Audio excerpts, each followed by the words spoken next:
With Phil stumbling drunkenly out of his bed, appearing in his head all the things he's wanting to be said. 19 minutes of Phil to Phil, with so much time to kill. He promised chill, but all he does instead is beg and chill. The stream's online and straight away begins to whine, but always fine as long as Shaspa 9 and doesn't step out of line. His content's immature for all to endure like fresh manure, but I feel sure he ran shooter feeling so insecure. The money earned from yesterday was withdrawn and long gone, as Phil spending impulse is always had to stay on. If supports are also slow and stay so low and fails to grow, you never know, the show may turn into an easy bingo.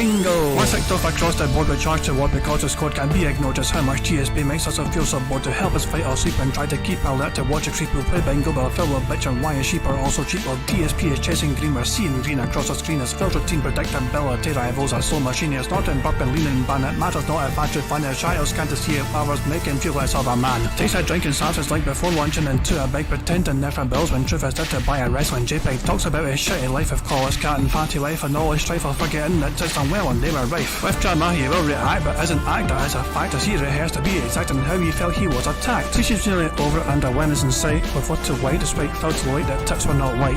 We'll say alright it is okay and now it's time for Phil to play, but first he'll say that tips will help from being off the other day. And with those words we win again, it's never if but always when the game is won. Thanks to that we made it to the very end.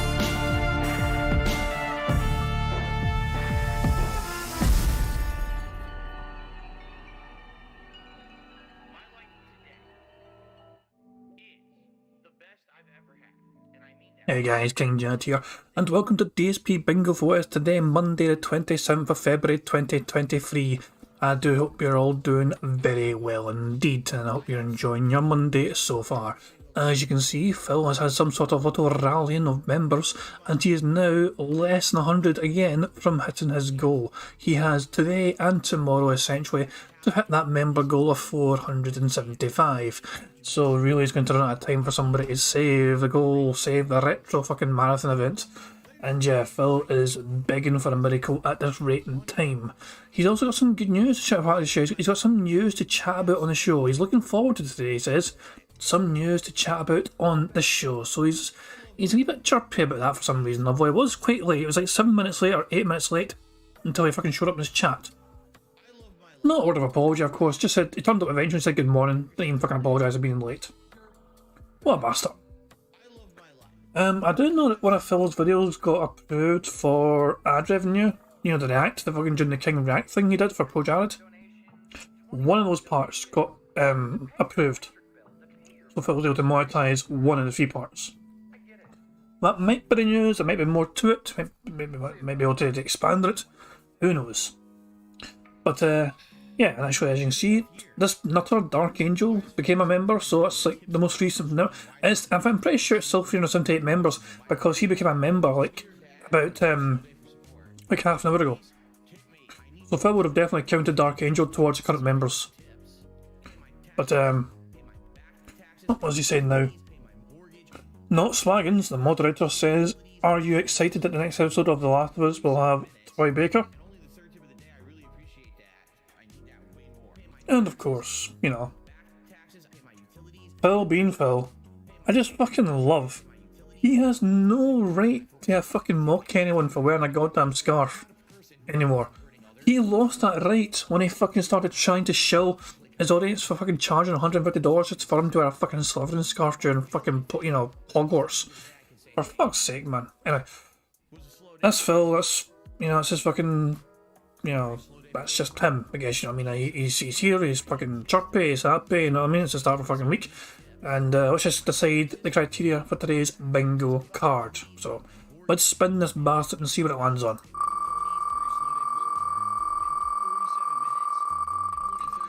And it looks like it's going to land on Shocked. Yep, Shocked. Shocked is the one it lands on. Fantastic. I'm not even finished setting this up yet. I wasn't sure. Any ideas for a centre space? I mean, any ideas and recommendations for a centre square space? I don't actually usually ask you guys if you'd like, you know, any particular requests for a centre square. News. I mean, he's going to say news anyway, you know. It's kind of that's a gimme. It's almost as fucking obvious as snort. Member. Well, I think so. Member might show up anyway on the regular card. Keep in mind, member is already a part of the potential possibilities. Hey Barrett Wells, welcome back. And by the way, I owe Barrett Wells a fucking shout out, don't I? So here you go. Money, money, yeah, yeah. Money, money, oh, money, money, yeah, yeah. Money, money. I never forgot Barrett Wells, I never forgot. I owed you that fucking wee animation playing because of your most recent contribution in a last stream, which I don't know why streaming elements wasn't working, I kind of went down for a bit or something like that. But yeah, just to be clear, Barrett Wells has not actually given, you know, no one's... that was a delayed animation for Barrett Wells for the last time he was here a couple of nights ago. So, okay. So yeah, Centre Square, members are already part of the fucking thing here already, like, you know, members, see, it's there, it's already part of the main rotation. So there's no point in me putting it there if it appears on the main card as well, which is a possibility, because it's just, obviously, you know, it's a possibility at the time. I could just, I mean, I tried to do a rally before, and Phil never said it, and I kind of ruined the Centre Square. I might just fucking go away, you know, snort. Just the tried and tested fucking one. I'll just go with snort. And okay, so the criteria for the card today is shocked. We need a number between 1 and 200. The first number in chat I see, which contains a number 3, will be the card I pick for today's bingo card shenanigans.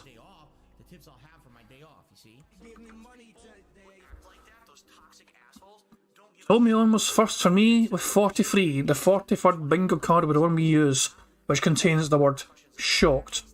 So, of course, the 43rd bingo, well, it's the 44th result is the 43rd bingo card. So, just make sure Phil's not live yet. No, he's not. Fucking hurry. So, today's card looks like this, guys. So, it's the right-hand side cards. It's Phil saying, people saying, no exaggeration, him giving the prayer hands, him burping and him saying Q&A, then him talking about his family in some capacity. In fact, tired, percent, and the business. The third row is Phil saying, admittedly, voted, him snorting, his voice cracking, and example. The fourth row is Phil saying turbo nose, which is basically when he goes, no, like that. Him doing a years ago story, on demand, meaningful, and shocked.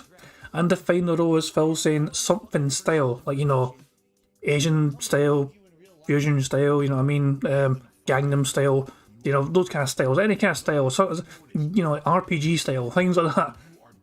Then him say disgusting, him doing a Y or a T pose, him saying schedule, and finally him exclaiming, oh! Whenever Phil's trying to be, whenever he's trying to be dismissive of something, Phil will often begin the sentence with, oh! It's a bizarre little, you know, quirk of his, but yeah, he says it quite a bit. So yeah, it's that kind of really exaggerated, oh, to fucking begin the sentence of him fucking pretending something's happened or some pish. But yeah, that is the card for today's bingo shenanigans. So hopefully it'll do as well. Hopefully it'll serve us well, and hopefully we can get a full house, ladies and gentlemen. Now, I've not heard of anything yet from the last 2 bingo winners. We were waiting to hear back from 2 winners. There's not usually 2 winners, but I spun the wheel like 3 times. The botched Prism gave away the card, you know, wanted it spun again the first time. He caused this fucking mayhem in the first place. Thank you very much to It was a very generous thing for the botched person to do, to just say spin it again. But then it kind of led to the complications. So, like, you know, spin it again the second time, couldn't find them, spin it again the third time, no one was there either. And I thought, you know, I'll just do it to charity. And then Pio thought it'd be a bit unfair for, you know, whatever. So basically, Solomon, if Solomon randomly hears us, you've won our Bingo prize. Also, oh shit, what was her name? What was the other name? Oh, hold on, I need fucking... I mean, Prophet, I'm not going to fucking change it to... No, they've got until the end of Thursday. Tenchi, that was it, the fucking Tenchi guy, I was right, so I can keep on. So, if after Thursday I do not hear back from either of them, I am going to donate it to Jasper's Angels. Which is kind of what we usually do for charity, you know, sometimes obviously people decide, you know, if they win bingo, you know, they'd actually just have it go to charity anyway. So we've done that a couple of times in the past. But yeah, the bingo card has been saved, ladies and gentlemen. Phil is not live yet online. He just ran out and said hello again. Fucking anyway. Phil's question, discussion. Lol, what is this discussion? How dare his fucking audience talk about things that are not pertinent or relating to him completely and directly? For fuck's sake. Pimp and Pat. What the fuck's sake, man? Some people in Phil's chat, Jesus Christ. Anyway, the bingo card has been saved. Fantastic stuff indeed. Now, let me just get the bingo card shown for you guys on the screen while I briefly go through the general rules of the game.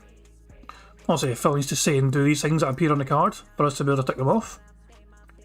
If he snorts 25 times, that is a free space for us. If he burps 10 whole times, that is another free space.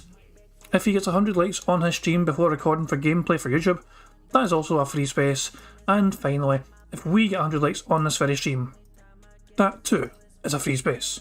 So, yeah, plenty of chances for us to get free spaces and everything else, you know what I mean? But, yeah, it's all good. Little Shadow X is shouting out, Len the Deranged. Len the Deranged. New tractor on the rise. Not sure if I've heard of him, but I'll try and check him out at some point. There's a wee plug there for Len the Deranged. Courtesy of Little Shadow X. Lion Wolf has apologised for being late. Can we ever forgive him? We'll see. In fact, how about, why don't you ask the 8-ball? We'll ask the 8-ball, shall we? We'll see if fucking 8-ball works. You know, sometimes it doesn't work too well for me. Can we forgive... There we go. The 8-ball's been asked, can we forgive Lyle Moffat? And the 8-ball has responded, thank you, Derish. I think that's a yes, we can forgive you. There you go. Fantastic stuff. Anyway, the bingo card's been picked and all that stuff. It's all good. I'm going to turn music up. You guys can enjoy some mere camp music while we wait for Phil to actually start the goddamn show. He might be starting a bit later than usual because he was late to start the stream as well. So, enjoy the music. And, yeah, I don't even think Phil's fucking brushed his goddamn teeth yet or anything. I'm not sure. Although he's not mentioned either. But, yeah, enjoy the music. We'll wait for Phil to properly begin the show. Day. It's been a very slow day for support. Please tip me. I need tips tonight. I jump on stream. Obviously, I need tips. Pay my taxes, pay my back taxes, pay my utilities, pay my mortgage, pay my internet bill, pay my utilities. Very slow day for support. Been 47 minutes, and only the third tip of the day. I really appreciate that. I need that way more. Pay my taxes, pay my back taxes, pay my utilities, pay my mortgage, pay my internet bill, pay my utilities. Please tip me. I need tips tonight. I need to pay bills over the weekend. I appreciate those who contribute in any way, but please, if you can tip me, do that rather than these super chats and membership. I need that way more, okay?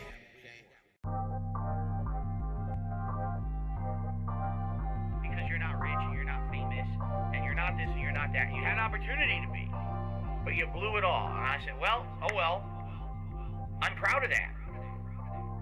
I guess I'm proud to be a loser. This one's for all my baby girls. I'll be the guy on level 1. I streamed myself masturbating. I'll be the guy. Fuck life. I'll be the for the thousands of children. I'll be the guy on level 1. You're still on mission 1. I'll be the guy on level 1. Level 1. Married happily, paycheck to paycheck happily, meaningful relationship, meaningful life with a family. And that, by the way, I have to raise money to pay 2 big bills next week. All my utilities are due next week. Tomorrow, if I stop streaming, I would not be able to get a job. So it would be the end of my life. But outside of that, everything else is good in my life. You know what I mean? So I'll be the guy on level 1. I streamed myself masturbating. I'll be the guy. Fuck life. I'll be the for the thousands of children. I'll be the guy on level 1. You're still on mission 1. I'll be the guy. I'll be the thousands of children. Let me tell you something. When your life is all positive instead of negative, it's a much better situation. Big ups to your dad, and I can tell you that from personal experience. Look at my life now. I have a beautiful wife. I have a beautiful life with a family, right? Everything here is so much better than what I had before. Why? Because I'm a positive person.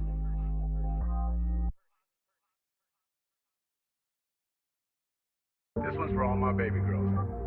And it starts to click, you know, if someone just keeps saying sorry when they do something, they're not really apologizing, right? If apologizing isn't just words, It's I will not do this thing again because I feel bad about it. If you keep doing the thing, it's not actually an apology. You have no respect for people that are alive, for fucking people that are dead. You don't give a shit about anybody but yourself. You have no respect. Apologizing isn't just words. You have no respect. Do you value money more than our friendship? But that's the way of them saying, we want nothing to do with Phil at all moving forward. Let's make up a bunch of shit or twist a bunch of shit to make him sound bad because everyone hates him now anyway on the internet. So let's make him look like the villain so everyone will believe it and we'll just be washing our hands of the whole situation and we never have to deal with him ever again. And you know what? Look what's happened.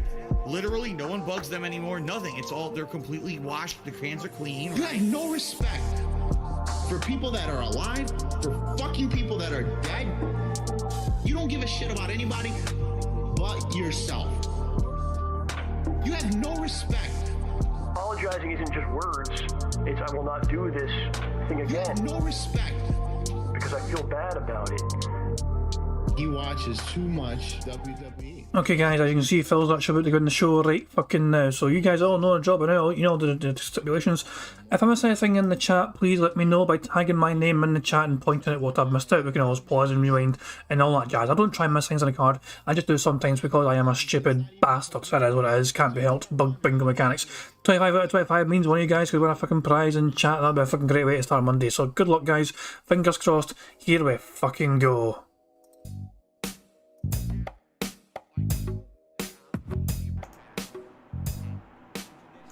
Good morning, everyone, and welcome to the Level 1 podcast, where we're busy having fun way down here on Level 1, where it's nice and blue. I actually like this color scheme. It actually matches the border pretty well today. This is what I called Bifrost Blue, as we started using this lighting during my God of War Ragnarok playthrough. I really like that. It's cool, right? It actually even matches Ryu and the Mega Man artwork, which, by the way, I should bring up, will change this coming, well, I would say Wednesday, but Wednesday is my day off, so Thursday. This Thursday will be the first day of March. And being that it'll be the beginning of a new month, I'm going to shuffle around the background. What will it be? Well, it could either be a combination of things you've already seen, just not this combination, or I have one more piece of artwork that I can use, but it's huge. And I actually don't even know if I could fit it behind me because it's so large. Like, it's seriously ginormous. I'll have to think about it, because I really like that piece of artwork, but I don't know, it might take up too much space behind me. It might actually be a situation where, like, if I use it, then I can't have my Pac-Man light, because it might not fit. You see? Gotta think about it. Anyway, today is Monday, the 27th of February, 2023. The next to last day of February, the next to last day of this streaming month, but also my streaming week, because like I said, Wednesday is my day off.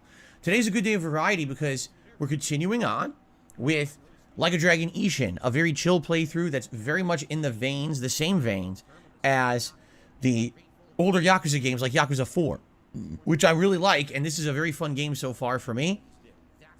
As we're heading further into the drama and the development of what's going on in the game, we're unlocking new combat abilities, doing silly new side missions. It's quite fun. So I'm actually excited for that. But then tonight, on the late stream, doing something different with Modern Warfare 2 multiplayer. I did this about a week ago as a one-off stream because I wanted to see what the Season 2 content was like. And it actually went really well because, unlike Warzone, the connections in the multiplayer were pretty darn good. Like, I was able to aim and shoot people, and the bullets registered as damage. I was like, what a difference. A shooter where you shoot people and they die. It's like, novel concept, right? So, basically, I'm looking forward to that tonight because I had a good time with it last week. And you guys have told me that you enjoy having multiplayer gameplay here for variety purposes. So, we're going to do that tonight on the late stream, 6:45 p.m. Pacific time. And I'm happy that we got that little bit of variety this week rather than just all narrative-based, RPGs and stuff like that. By the way, if you haven't noticed, Jasper Kitty is with us here today. And he'll be joining us for this first stream. And he'll be able to jump on the chair and mess around as much as he wants, today. And if everything goes according to plan tomorrow, and the reason I say it that way is because every time I tell you guys he's going to be in here, something happens with my wife's work schedule that changes. Like, I remember one week, I told you. It's cat's fault, basically. It's all fucking cat's fault. Hey, big ups to Wardog Leader. He's asking, how much did Phil get last stream? Why don't we visit our tips tracker? I say our tips tracker, this is of course pieces tracker, but I call it ours because obviously we're just fucking claiming it as a, you know, all our stuff. But no. Yeah, here we go. $70 in a day stream, $21 on the night stream.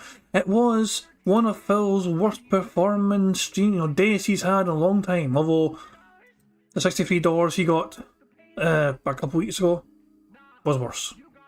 So yeah, not the greatest. In fact, sorry, wrong thing I took. But yeah, not the greatest return for Phil there.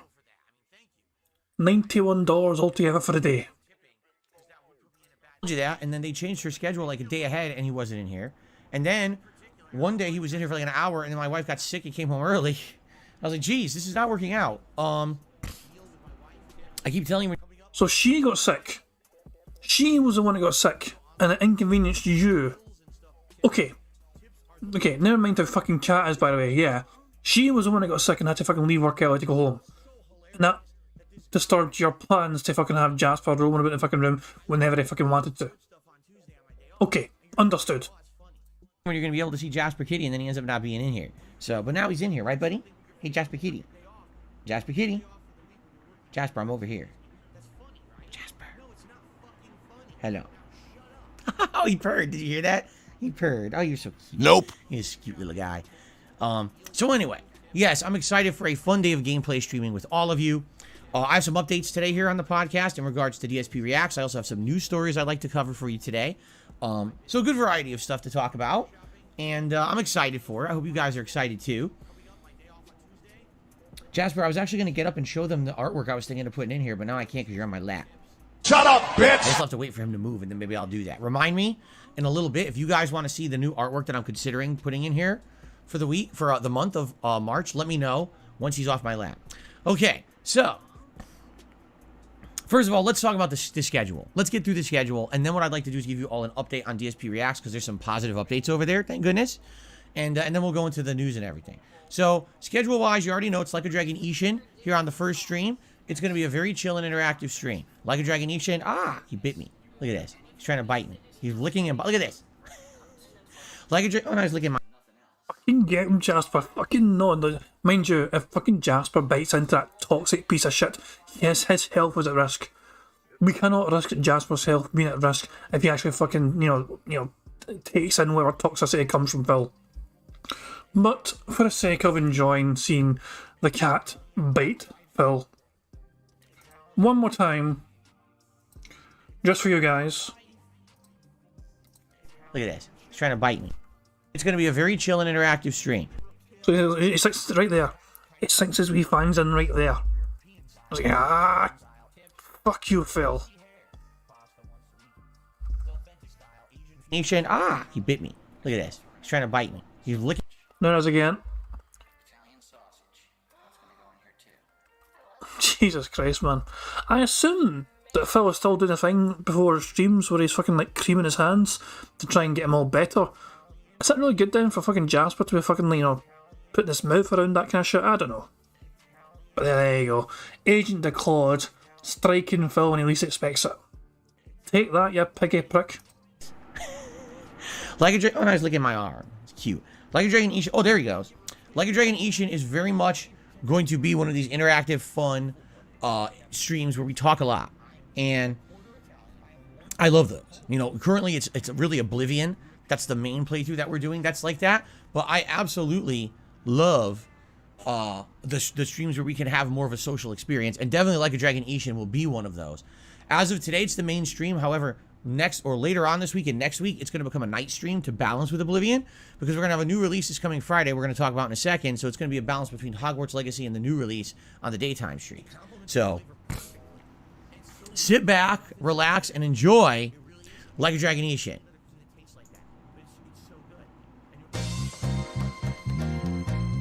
Okay, it's a little early for that. We'll do that at the end of the show. Anyway, then tonight, like I said, I'm excited for the multiplayer Modern Warfare 2. I liked it last week. However, I'll be honest, if you could show up, engage, and support that stream. because all my other streams seem to be doing good. But whenever I do a random one-off... Jesus fucking Christ, Phil. Why don't stop, don't beat around the bush, Phil. Why don't you tell us what you fucking really mean? Jesus, man, just straight out with it. I said, I'll be honest, guys. Pay up, motherfuckers. Daddy needs to fucking buy some more JPEGs. Jesus Christ, man. One more time, just the flat out fucking begging. Not even fucking trying to beat around the bush. She just went straight in without any warm-up. Then tonight, like I said, I'm excited for the multiplayer Modern Warfare 2. I liked it last week. However, I'll be honest, if you could show up, engage, and support that stream, because all my other streams seem to be doing good. But whenever I do a random one-off stream of something like a multiplayer stream, it seems like sometimes it doesn't get that level of engagement or support that a normal stream would. So I would appreciate it if you are into multiplayer and you wanted to see me do some stuff with that. Please support it tonight, okay? That would lead me more towards considering doing it more often, as opposed to if I do it and then it's like a slow stream, it's like, well, I want to do something different, didn't work out, you know? So let's see how it goes tonight, okay? Tomorrow, my final consecutive streaming day of the week, it'll be more Hogwarts Legacy, continuing on where we are. We're actually right in the beginning of a new plot point, a new class and everything, so we'll focus on that and see if we can advance the story. And then tomorrow night will be more Oblivion, all right? So it's been great streaming week. Even though there was a lot of React content, having 3 straight days of gameplay here is going to be really good, okay? Now, I'll just get this out of the way now. We can talk about it now and get it out of the way. Last 2 days of the month, last 2 days for you to become a member and have it count towards our monthly goal, the reward of which is a Retro Games Challenge Marathon in March. I've been talking about this literally every day this month. And it's funny because the first half of the month, you guys thought it was a good idea. You thought, wow, that sounds interesting. It's something that you wanted to do for 2 years. You did an event like this 2 years ago. It went well. But then, you know, things happen. Things change. I left Twitch. I came over here to YouTube. And the idea got forgotten for a while. But now we're back. And I said, this is an interesting thing to do for the members goal for the month. People liked it. And then no one became a member. Like, all that happened this month, quite frankly, was a lot of people's memberships expired. No, I'm not going to let you get away with that, Phil. I'm not going to let you fucking get away with that nonsense. Then nobody became a member, according to DSP. And within the last month, according to DSP, no one became a member. He's just going to fucking ignore the fact that he got 62 gifted memberships in that time. 62 gifted memberships in that span of time was gifted to Phil Burnell. That's right, his member number really should be 60 worse off right now. He should be fucking like 320s. He should be in the 320s right now for memberships, really, if it wasn't for gifted memberships. And yet he's like, nah, I'm no fucking... You guys didn't fucking give enough members. He got gifted... In space of a month, people gifted him 60 memberships, $4 per membership, so that's over $200. Random $200 in gifted memberships were given to Phil Burnell, essentially, this month. He fucking doesn't care. It matters not a jot. Is that all?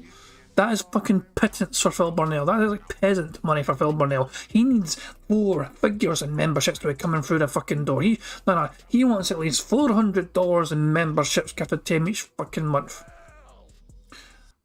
He needs like 100 members gifted to him, 150 members gifted to him each fucking month, because he has such fucking lofty expectations, which the fucking fans are now struggling to fucking actually, match. Especially now he's fucking spread across 2 different channels. And then it just kind of stagnated. Now, maybe that's because I put a lot of focus into the Reacts channel, for which we got 60 new members this month. Definitely could be a case, okay?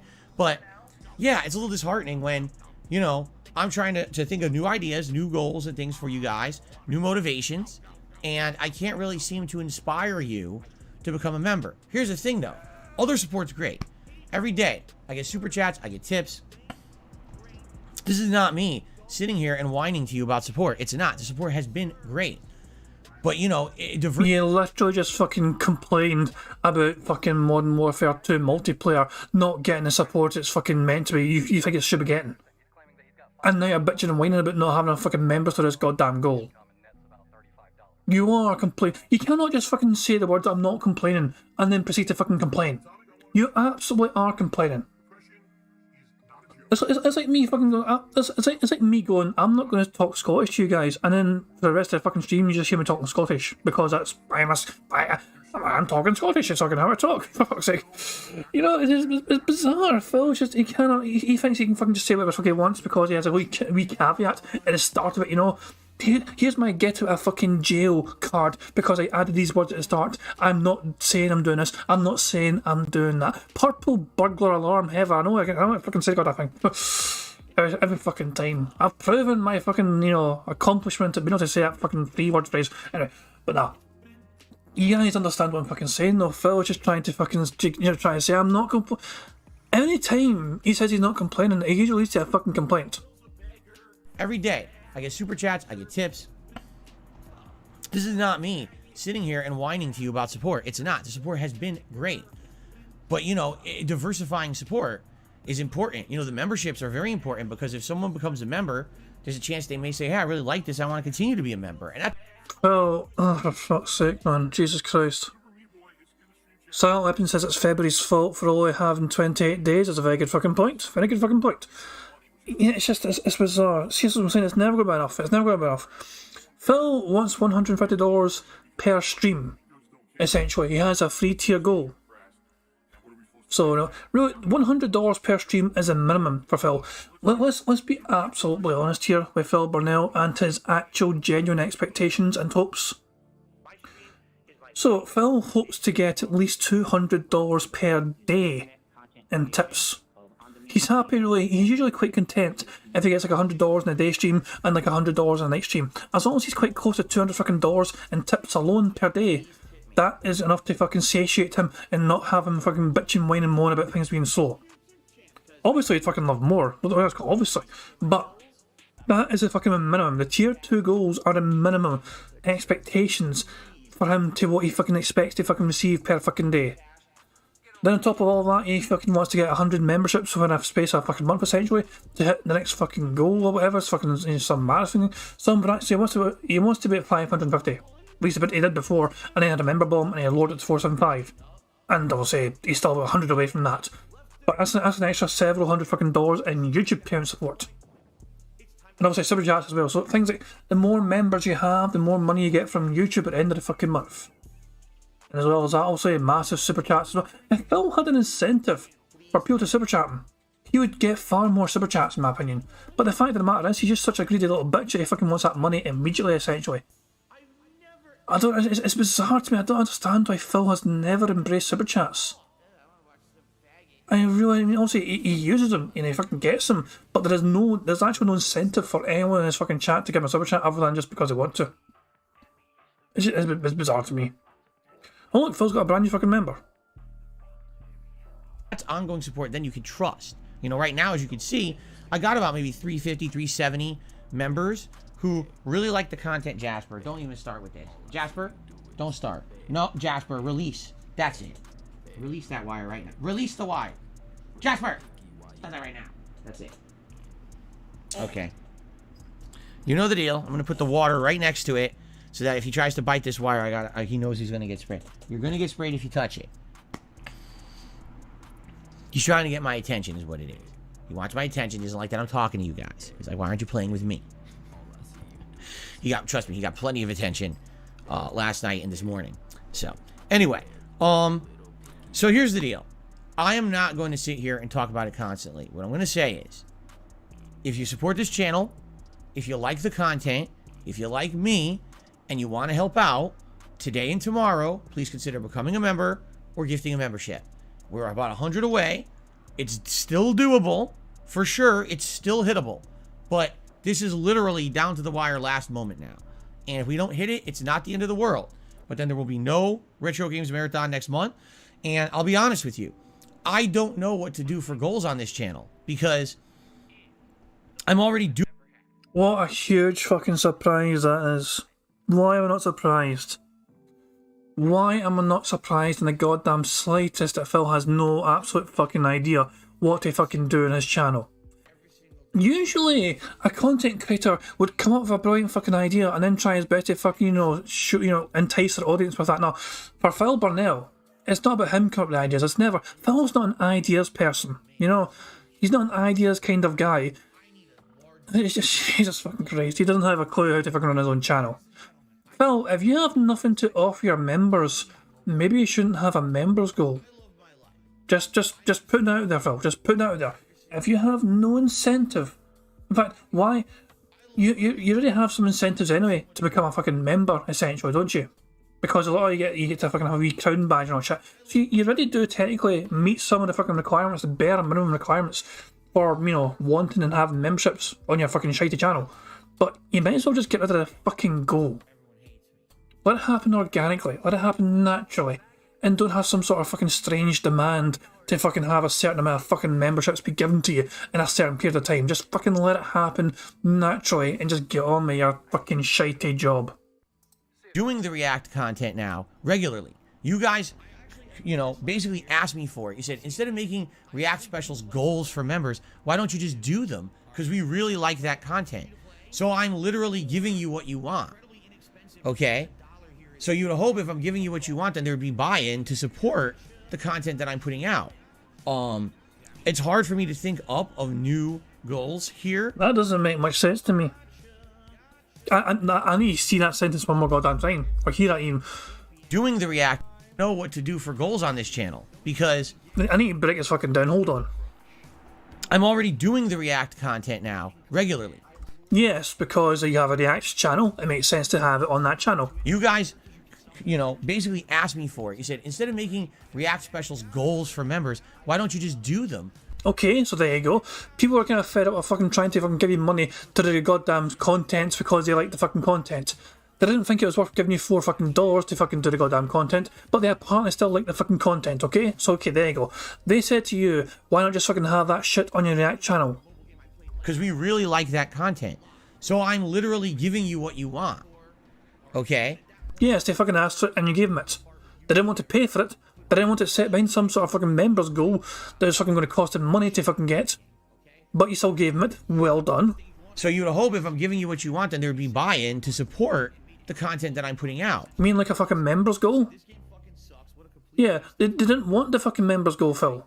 The buy-in that you fucking put up in the first place was fucking ridiculed and annoyed your fans. They liked the concept of the content, but they didn't want to fucking just pay up front for it. Via memberships.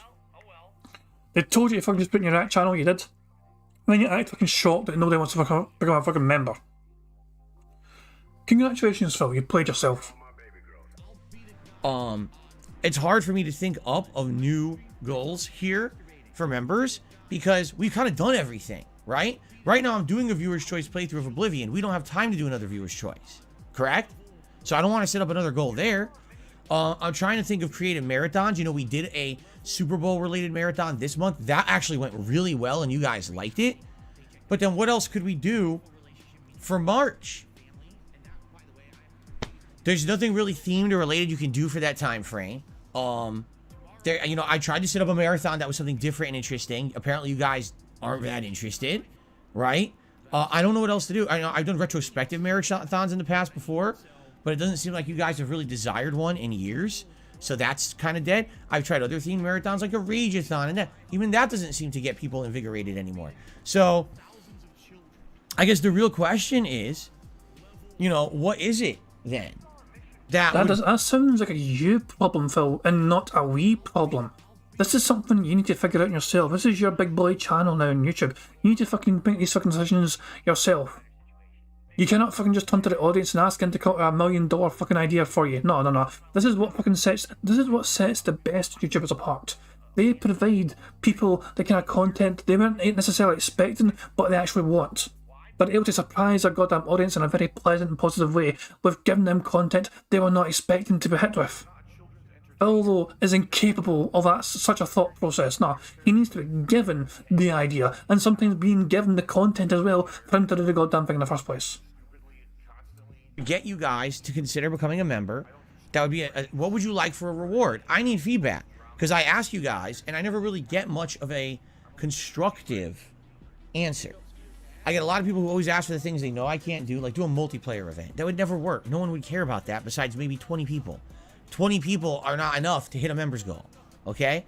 So we have to think of things that are you know, realistic that people. You would have fucking fooled me, man. Sometimes you only need fucking 2 people to go that members goal, and usually one of them is emo. 20 people are not enough to hit a members goal. And yet you're begging for member bums at the fucking ass from the same fucking morons that are got deep pockets that randomly fucking drop by them. Jesus Christ, so yeah. Screw you, members. Screw you, passionate fans of DSP who would love to fucking play games with Phil in multiplayer events. He's not interested in giving his time to you unless you fucking pay up more than is expected, basically, you know. Phil is essentially a pay-to-play multiplayer person. People want and would possibly get people to become a member of the channel. Because if anything, what we're finding is people will show up to the streams they love and support those games and support those individual streams with super chats and tips. And that is amazing. And that's what keeps me going. So thank you for so much for that. But what would get people to commit long-term to the channel with a membership? That I can't answer at this point. Okay? So please, if you have ideas, I'm all ears. Spartaneous One says, what about the Disney Afternoon Collection? I mean, realistically, maybe you get a few people who think that's a good idea. Do a marathon where you play all the Disney Afternoon games in one go, in one day. But I don't know, realistically, has anyone really asked for that? Would that really get a lot of people to become members? I don't know. You know, I'm all ears. Please keep, you know, whatever you can suggest. I'm down for it. What can you think of a reward? Whether, is it a marathon? Is it a playthrough?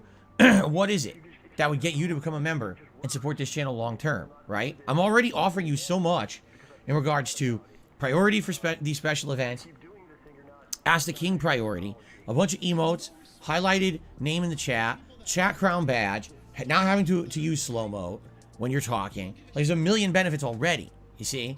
So it's hard for me to think of what's the other realistic thing I can do. Like, I can't even think of anything else besides, you know, these special events. And this one this month, for some reason, did not work, right? And I don't know what to tell you. I want to do things that you want. And it's like last year, it was definitely the React events, correct? But now I'm doing the React events regularly because you wanted them. I made a whole channel for it. So there's not going to be attachment. Money, money, yeah, yeah. Money, money, oh, money, money, yeah, yeah. Money, money. Thank you very much to Lunar Guardian for the super chat. It says 2 words: creativity bankrupt. Yeah, Phil hasn't got a creative bone in his picky little body. We kind of seen that several times. Anytime he plays a creative game that requires him to actually get creative in things he can do in that game, he's at a goddamn loss. It's like he's just stuck, you know. Phil has zero imagination, zero ambition, zero aspirations. It's all about him just turning up, hitting live, and then letting his fucking audience dictate what the fuck to do to save his goddamn dying channel. Regularly because you wanted them. I made a whole channel for it. So there's not going to be attachment to goals anymore. You know, maybe it should just be that's the general goal and we don't harp on it, right? Maybe we have a goal. I'd like to grow by 100 members this month. And if we hit it, spectacular. And maybe we will plan something special. But if we don't, then I don't harp on it, right? Your goal is to not have a goal, but you're still calling it a goal. Genius. Maybe we don't need monthly goals anymore. I mean, this was your idea. I'm not even kidding. The monthly goals for subs over on Twitch is how this started. Was actually your idea. You guys told me you should have... It's all the audience's fault. Of course. Oh my fucking god. It's not about Phil. Oh my Money, god. yeah, yeah. Money, money, oh, money, money, yeah, yeah. Money, money. Thank you very much for Profit for a super chat. He says he killed DSP Gaming memberships with DSP Reacts. That is the early theory for sure. The early theory is that the DSP Reacts is actually going to dilute his support he gets on DSP Gaming. At least obviously Phil, I think Phil will always have more members on DSP Gaming than he will on DSP Reacts. DSP Gaming is a far bigger channel. But the fact of the matter is, there's obviously more interesting React content anyway. The views that Phil's videos gets justifies that compared to the views he gets on DSP Gaming. Also, the schedule, the upload schedule on DSP Reacts is 1 a day, which is a lot better than 7 a day on DSP Gaming. Well, so I know it's like, sometimes it's 2 a day, but it's still better than fucking 7 a day. Money, yeah, yeah. Money, money, oh, money, money, yeah, yeah. Money, money. Thank you very much to Wardle Leader for super chat. It says never his fucking fault. Kick fucking W. I need to rewind it one more fucking time just to see if Phil throws goddamn rights under the bus. Maybe memberships aren't popular anymore in DSP Gaming, but remember, it was you guys, the audience, that demanded me to do this for you. Fuck off. But if we don't, then I don't harp on it, right? Maybe we don't. Money, yeah, yeah. Money, money. Oh, money, money. Yeah, yeah. Money, money. Thank you very much to Barrett Wells for Super Chat. Says, so the new goals will be the opportunity to have all suggestions memory hold and Phil can pocket the money. Welcome to DSP Gaming. What's new, Barrett Wells? It's just I'm saying, literally his idea now seems to be, it'd be nice if we can get 100 new members, but if we do, it's not a case of actually having an actual reward at the end of it. It's a possibility of having a reward at the end of it. Phil's goal is essentially to think about a reward rather than actually have a set reward in place to try and entice members. That is literally what Phil's now thinking of doing. Just get rid of the fucking goal altogether, Phil. Jesus Christ. But if we don't, then I don't harp on it, right? Maybe we don't need monthly goals anymore. I mean, this was your idea. I'm not even kidding. The monthly goals for subs over on Twitch is how this started. Was actually your idea. You guys told me you should have monthly goals for subs because that motivates people to become a subscriber. Hold on. Did he say in fact? And I missed it. Hold on. I'm sorry for rewinding again for the same part, but I feel like he said in fact. But if we don't, then I don't harp on it, right? Maybe we don't need monthly goals anymore. I mean, this was your idea. I'm not even kidding. The monthly goal. He didn't say in fact. Okay, my bad. For subs over on Twitch is how this started. Was actually your idea. You guys told me you should have monthly goals for subs because that motivates people to become a subscriber. I don't know. Guys, I'm all ears. And again, I would love feedback because now I'm going to come back on Thursday, a new month, and I want to know what to do. Should I just have an arbitrary goal on the screen that we try to reach, and if we hit it, great, then we think of a celebratory event that we do? Or, you know, do we just say it's not a big deal? Or do we concretely think of something together and have it set up again? Because it really didn't work this month, all right? And I don't really know what else to do. So I need your honest feedback. And the thing is, again, it's not that things are going bad. Things are going... So then it's clarified it. He doesn't know what to do for goals, but he still wants to have a goal because he still wants to try and get 100 plus members every fucking month. And it's like, instead of having a fucking concrete goal in place, they'll have a think about it goal in place. A think about it reward in place for hitting the goal. Remember, guys, to become a member, because then that way you might get something back, but not necessarily you're actually going to get it. I know, he should honestly just take the fucking members goal away. I don't know, I just don't know. Or alternatively, have more realistic expectations of what to fucking get. Like, try and go up with 20 members or 25 members instead of fucking 100. His member goal right now should be 500. Or sorry, 400. 400. Yeah, yeah. Money, money. Oh, money, money. Yeah, yeah. Money, money. Thank you very much to Trashman for Super Chat, who seems to agree with me.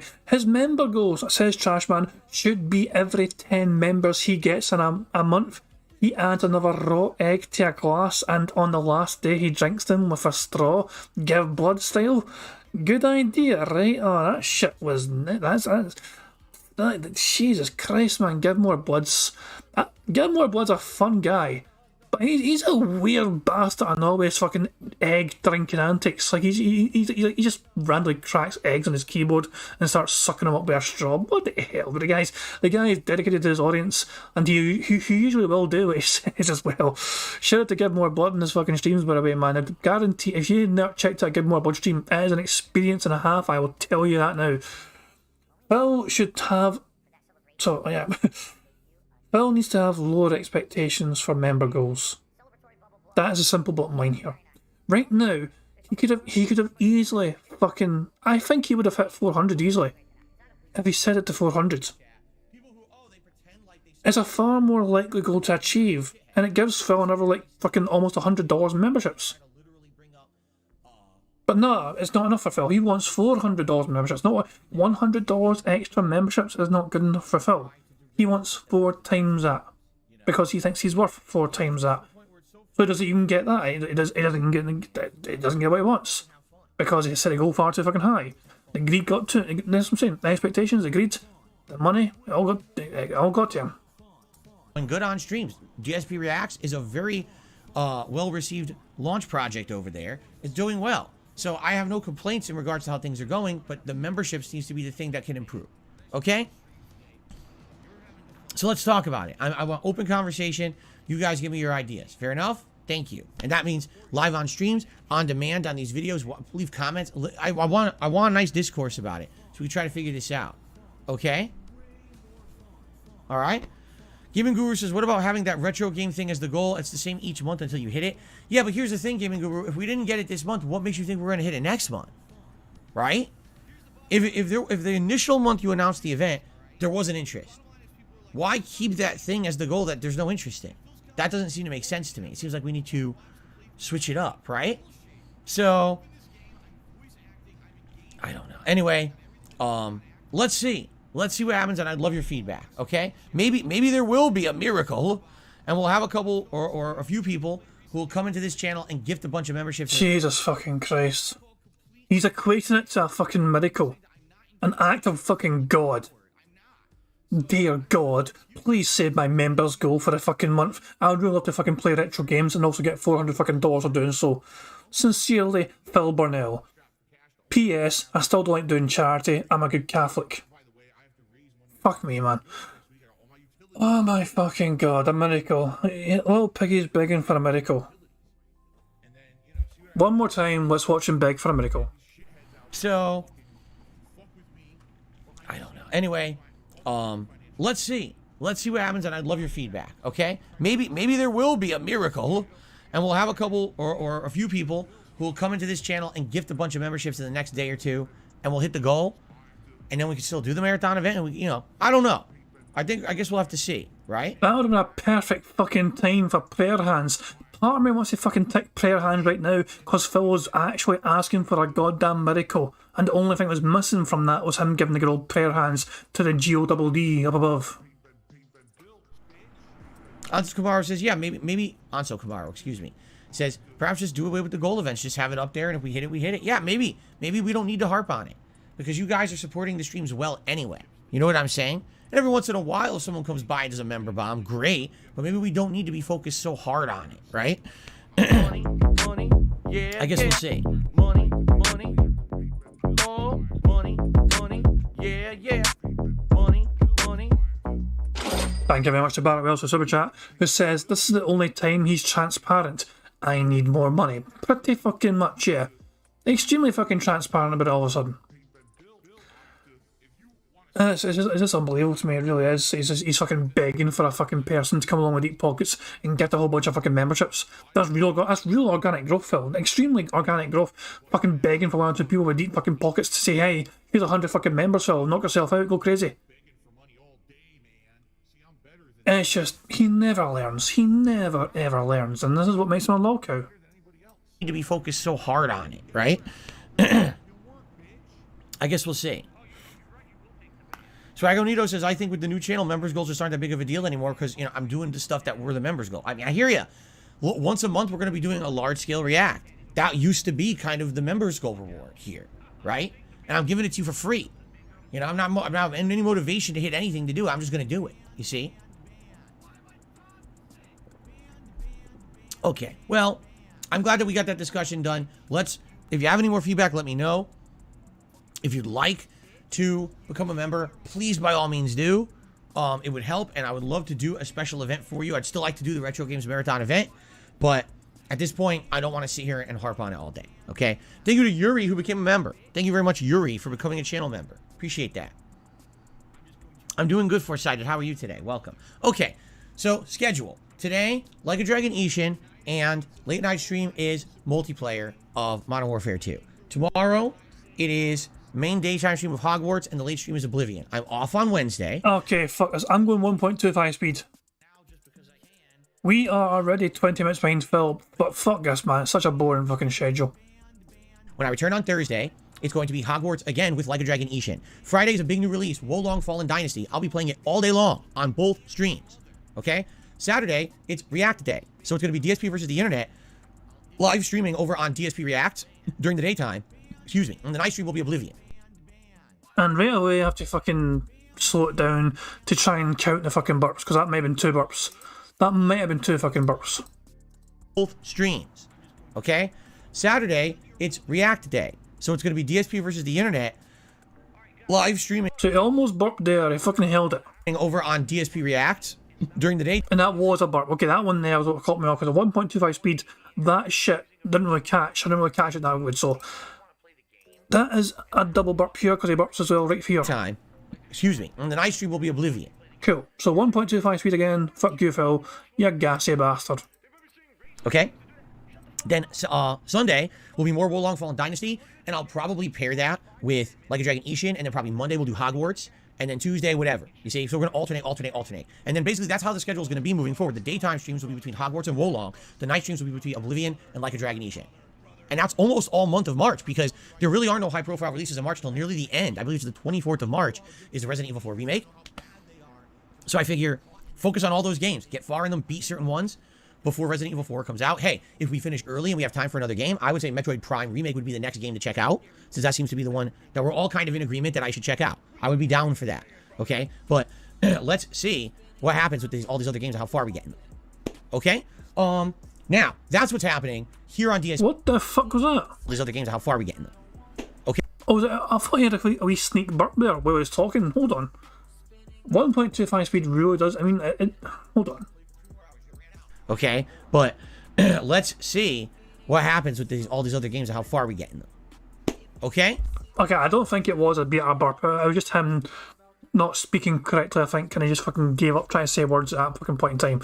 I don't think it was a sneak burp. It just seems like he just fucking gave up and trying to fucking, speak.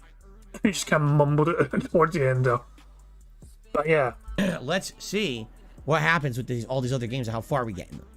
Okay. Some people think it's a burp. I don't know. I mean, you don't really see any action, and like, sometimes you can fucking see it coming a mile away, the burps, but so a lot of people convinced it's a fucking burp. I'm not sold, but everyone else is saying yes, so I guess I'll count the fucking thing.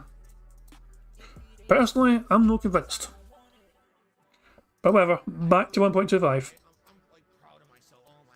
Okay? Now, that's what's happening here on DSP Gaming. Over on DSP Reacts, we've got an exciting week of content coming for all of you. Allow me to tell you what's going on every day, and I have a positive update in regards to DSP Reacts that I'd like to share with all of you, okay? Today, already released this morning, all right, which is Monday, was part 5 of DSP versus the Internet for this week. The 5th video of 20 to 25 minutes of React content. It went live at 10 a.m. Go check it out when you get a chance on DSP Reacts. That's youtube.com/@DSP Reacts. Go give it a look. In just a little bit, half an hour or so, around noon, the next part of DSP Reacts to the story of Pro Jared will be going live on DSP Reacts. That's part 3 of 5. There's 5 parts to that React, and each one's about an hour long, okay? So, just so you know, because I didn't really talk about this yet, the viewership and how is it being received, the Pro Jared React, so far so good. Part 1 is nearing 2,000 views in just about a day to a day and a half. Part 2, which hasn't even been live for 24 hours yet, is almost at 1,000 views. And I suspect that over the course of the week, there'll be more residual views going in, because some people might want to wait till a lot more of the parts are live before they watch them, while other people are just watching daily as they go live. So it's good right now. Right now, no complaints. It's on par with everything else on the channel. It's doing pretty good, okay? That's today. Now, tonight, there's an extra video coming out on DSP Reacts, because after my late stream tonight, I am filming my review of The Last of Us TV series, episode 7. It aired last night, live on HBO Max, for the world, and all I'm going to say is this. It was a rerun. That's all I'm going to say. That's it. You want my full review? Check it out tonight on DSP Reacts. Okay? There you go. Tomorrow will be the next part of DSP versus the Internet, and in fact, that's the last part for the week, and then the next part of the Pro Jared documentary. And then Wednesday, I'm not even here, but the final part of the Pro Jared documentary will release over there. And then Thursday, there's actually more content on DSP Reacts. Yes, on Thursday, I'm going to release 2 videos. It's going to be the Feasting with the King episode where I eat the Mediterranean food, which I very, very much enjoyed. It was actually my second favorite DSP, Feasting with the King that I've ever done. Second favorite. And you enjoyed that? Hold the fuck on. No, hold on. Phil is saying that he enjoyed that food. Hold on a fucking second, because I have an image here. I have an image that seems to fucking disagree with Phil actually enjoying that fucking food. And you scroll up a long fucking way to find it. Hang on. I really should have fucking kept this hand here. Hold on. Still scrolling. Fuck me, man. I'm still scrolling. Hold on. Talk amongst yourselves. How the fuck is it going? I had this energy fucking thing said. Hold on, almost there. Almost fucking there. And no, Malk, I thought I went past it. It'd be funny if I actually went fucking past the goddamn thing without even realising it. How many fucking days ago? Here we fucking go. Finally. Found the fucking thing. God damn it. Jesus Christ, man. This is Phil enjoying that Greek Mediterranean food. That is a picture of somebody enjoying their meal.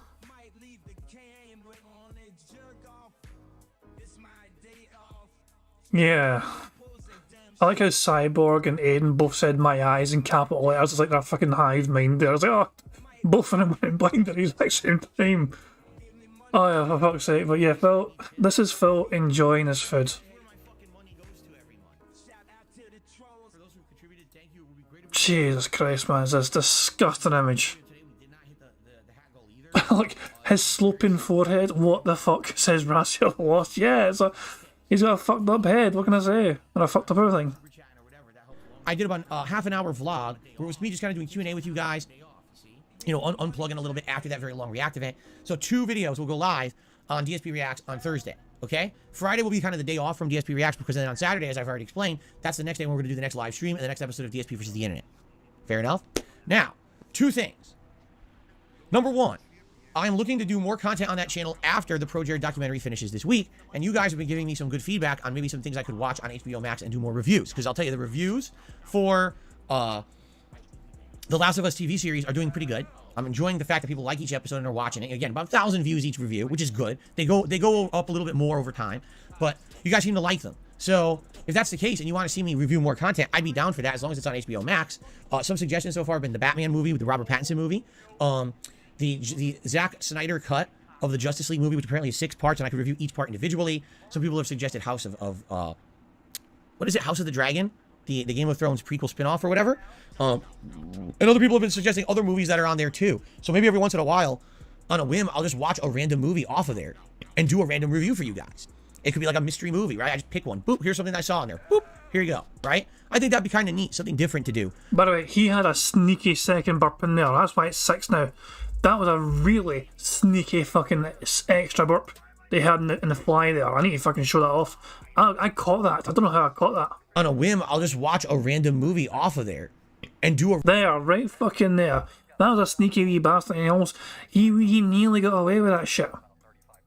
Knowing my watch show, and knowing your watch either, because I do sometimes miss these. Random review for you guys. It could be like a mystery movie, right? I just pick one. Boop, here's something I saw in there. Boop, here you go, right? I think that'd be kind of neat, something different to do. And for now, it's just going to be HBO Max stuff. Okay, that's it.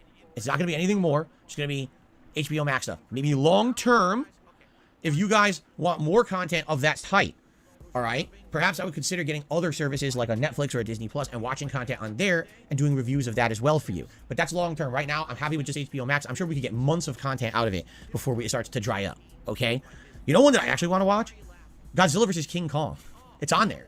And I've never seen it. And when it came out, I was like, I can't believe they made a modern movie of this. I can't imagine how this is worth watching.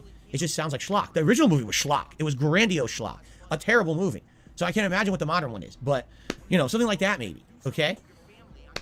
So anyway, for this week, we're good with content. But what I'm thinking is for next week, since there will be no big documentary that I'm releasing parts of, perhaps I will watch 1 or 2 things and put out some extra videos for you over there for review style content. Okay? The other thing is that I actually have a update in regards to the debacle over there with things getting demonetized. I revealed to you guys, was it yesterday? That a lot of, or was it 2 days ago? That a lot of the content that I'm putting up over there seems to be getting demonetized. Now, it's weird because if it's DSP versus the Internet, my weekly clip show, that makes sense because I'm looking at content from all over the Internet, a lot of which is probably trademarked or copywritten. So I'm going to get claims against those videos and I'm not going to make any money on them, which I already knew, which is why I built the whole model over there based around memberships, you see? But the thing that shocked me was this documentary. I'm reacting to the Pro Jared documentary by June the King on YouTube, and it all got flagged for demonetization. And I'm like, how is this possible? So I went to June the King, the person who made the documentary, and I asked him personally, did your documentary get demonetized on YouTube? And he said, no. He says, what happens is sometimes he'll upload a documentary, and he'll leave it private at first. And if it does get demonetized, then he puts it up for review, and 99% of the time, when YouTube finally reviews it, they put ads on it. But their algorithm apparently is so bad that 9 times out of 10, unless you're doing just basic content like gameplay like I do on DSP Gaming, a lot of people's videos tend to get demonetized up front for no good reason because the algorithm doesn't work. It's a flawed algorithm. And then you have to get it manually reviewed to get ads on your content, which is stupid. So, that being said, here's what happened. So I upload all the parts of DSP versus the internet. Every single one is demonetized, but a lot of them are for copyright, and I think 2 of them were just flagged for ad suitability. So I submitted those for review. Please review those. Maybe I can get some ads on some of these videos, okay? Then, on Saturday, I did the Pro Jared React, and it's 5 parts. I uploaded all 5 parts then and scheduled them out so that each day one would go live. Every single one of them got demonetized. And I said, well, this is ridiculous. And of course, I wanted to get part 1 out for you guys as soon as possible. I wasn't going to hold it up because it got demonetized. So that one was on YouTube, and I got nothing for it. I got no ad revenue, nothing on it, because it was just demonetized, okay? So I submitted all of them for ad review, okay? As of last night, before I went to sleep, 1 part had been reviewed by a human and had ads put on it. Part 4. Now, I want you to think about this for a second. All of them were demonetized at the same time. I submitted all of them for manual review at the same time. Okay? Every place. Only one got reviewed by a human, and that one was approved for ads. Part 4 only. But I did it all at the same time. Why did only one of my videos get reviewed and the others didn't? Because YouTube's system is a broken, insufficient, inefficient mess.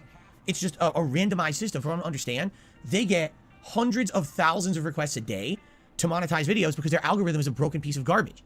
So they have humans who literally get a queue of 5 zillion things and they just click around. They literally don't even do it in any kind of like just click around.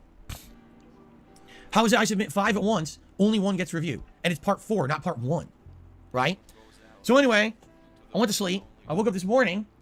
Good news. 1 part of DSP versus the internet has been monetized. Part 1, part 2, and part 5 of my Pro Jared documentary, React, has also now been monetized. Okay? So, hold on, because I'm trying to actually bring it up over here. Here we go. So, they finally got around to it overnight, 2 days later, because remember, this was Saturday, now it's Monday. So, it took them 2 days to even look at it. And after they actually looked at it, they said, oh, yeah, this is fine for ads. No problem. There's nothing wrong with this at all. Okay? That's good. The problem is, you guys have already watched part 1. Already, I can tell you part 1 has almost 2,000 views on it. Thank you for that. And part 2 hasn't been live for 24 hours yet, but it's nearing 1,000 views. So thanks. I got nothing for that. YouTube didn't allow me to have any ads on that at that time. Now there are. So if you happen to watch part 1 or part 2 now, I get credit for it. So thank you for that. At least if you're watching it late, maybe you're waiting for more of the parts or all the parts to go live. If you watch it now, I get credit for it. Okay? Part 4 and 5, when they go live tomorrow and Wednesday, I'll get credit for those. But part 3 has still not been reviewed for advertisements. Still. This is almost 48 hours later. And part 3 goes live in 23 minutes. Now, I could be stupid about it and be like, you know, I'm just going to delay the release of the video until I get ads on it. Because it's my work and I have the right to make money on it. I mean, that's fair. But I'm not going to. Because people want to see it. I promised you I was going to do it at a certain time of day. And I'm not going to be stupid about it. You know, I'm just going to release it. But this whole system of YouTube is so broken that you could have 5 videos that all happen at the same time. You flag them all at the same time. Please review them. And it takes 1 gets reviewed in 24 hours. 3 more get reviewed in 48 hours. What will it take a week for part 3 to get reviewed? Like, what is going on over there? Again, it seems like their whole system is broken.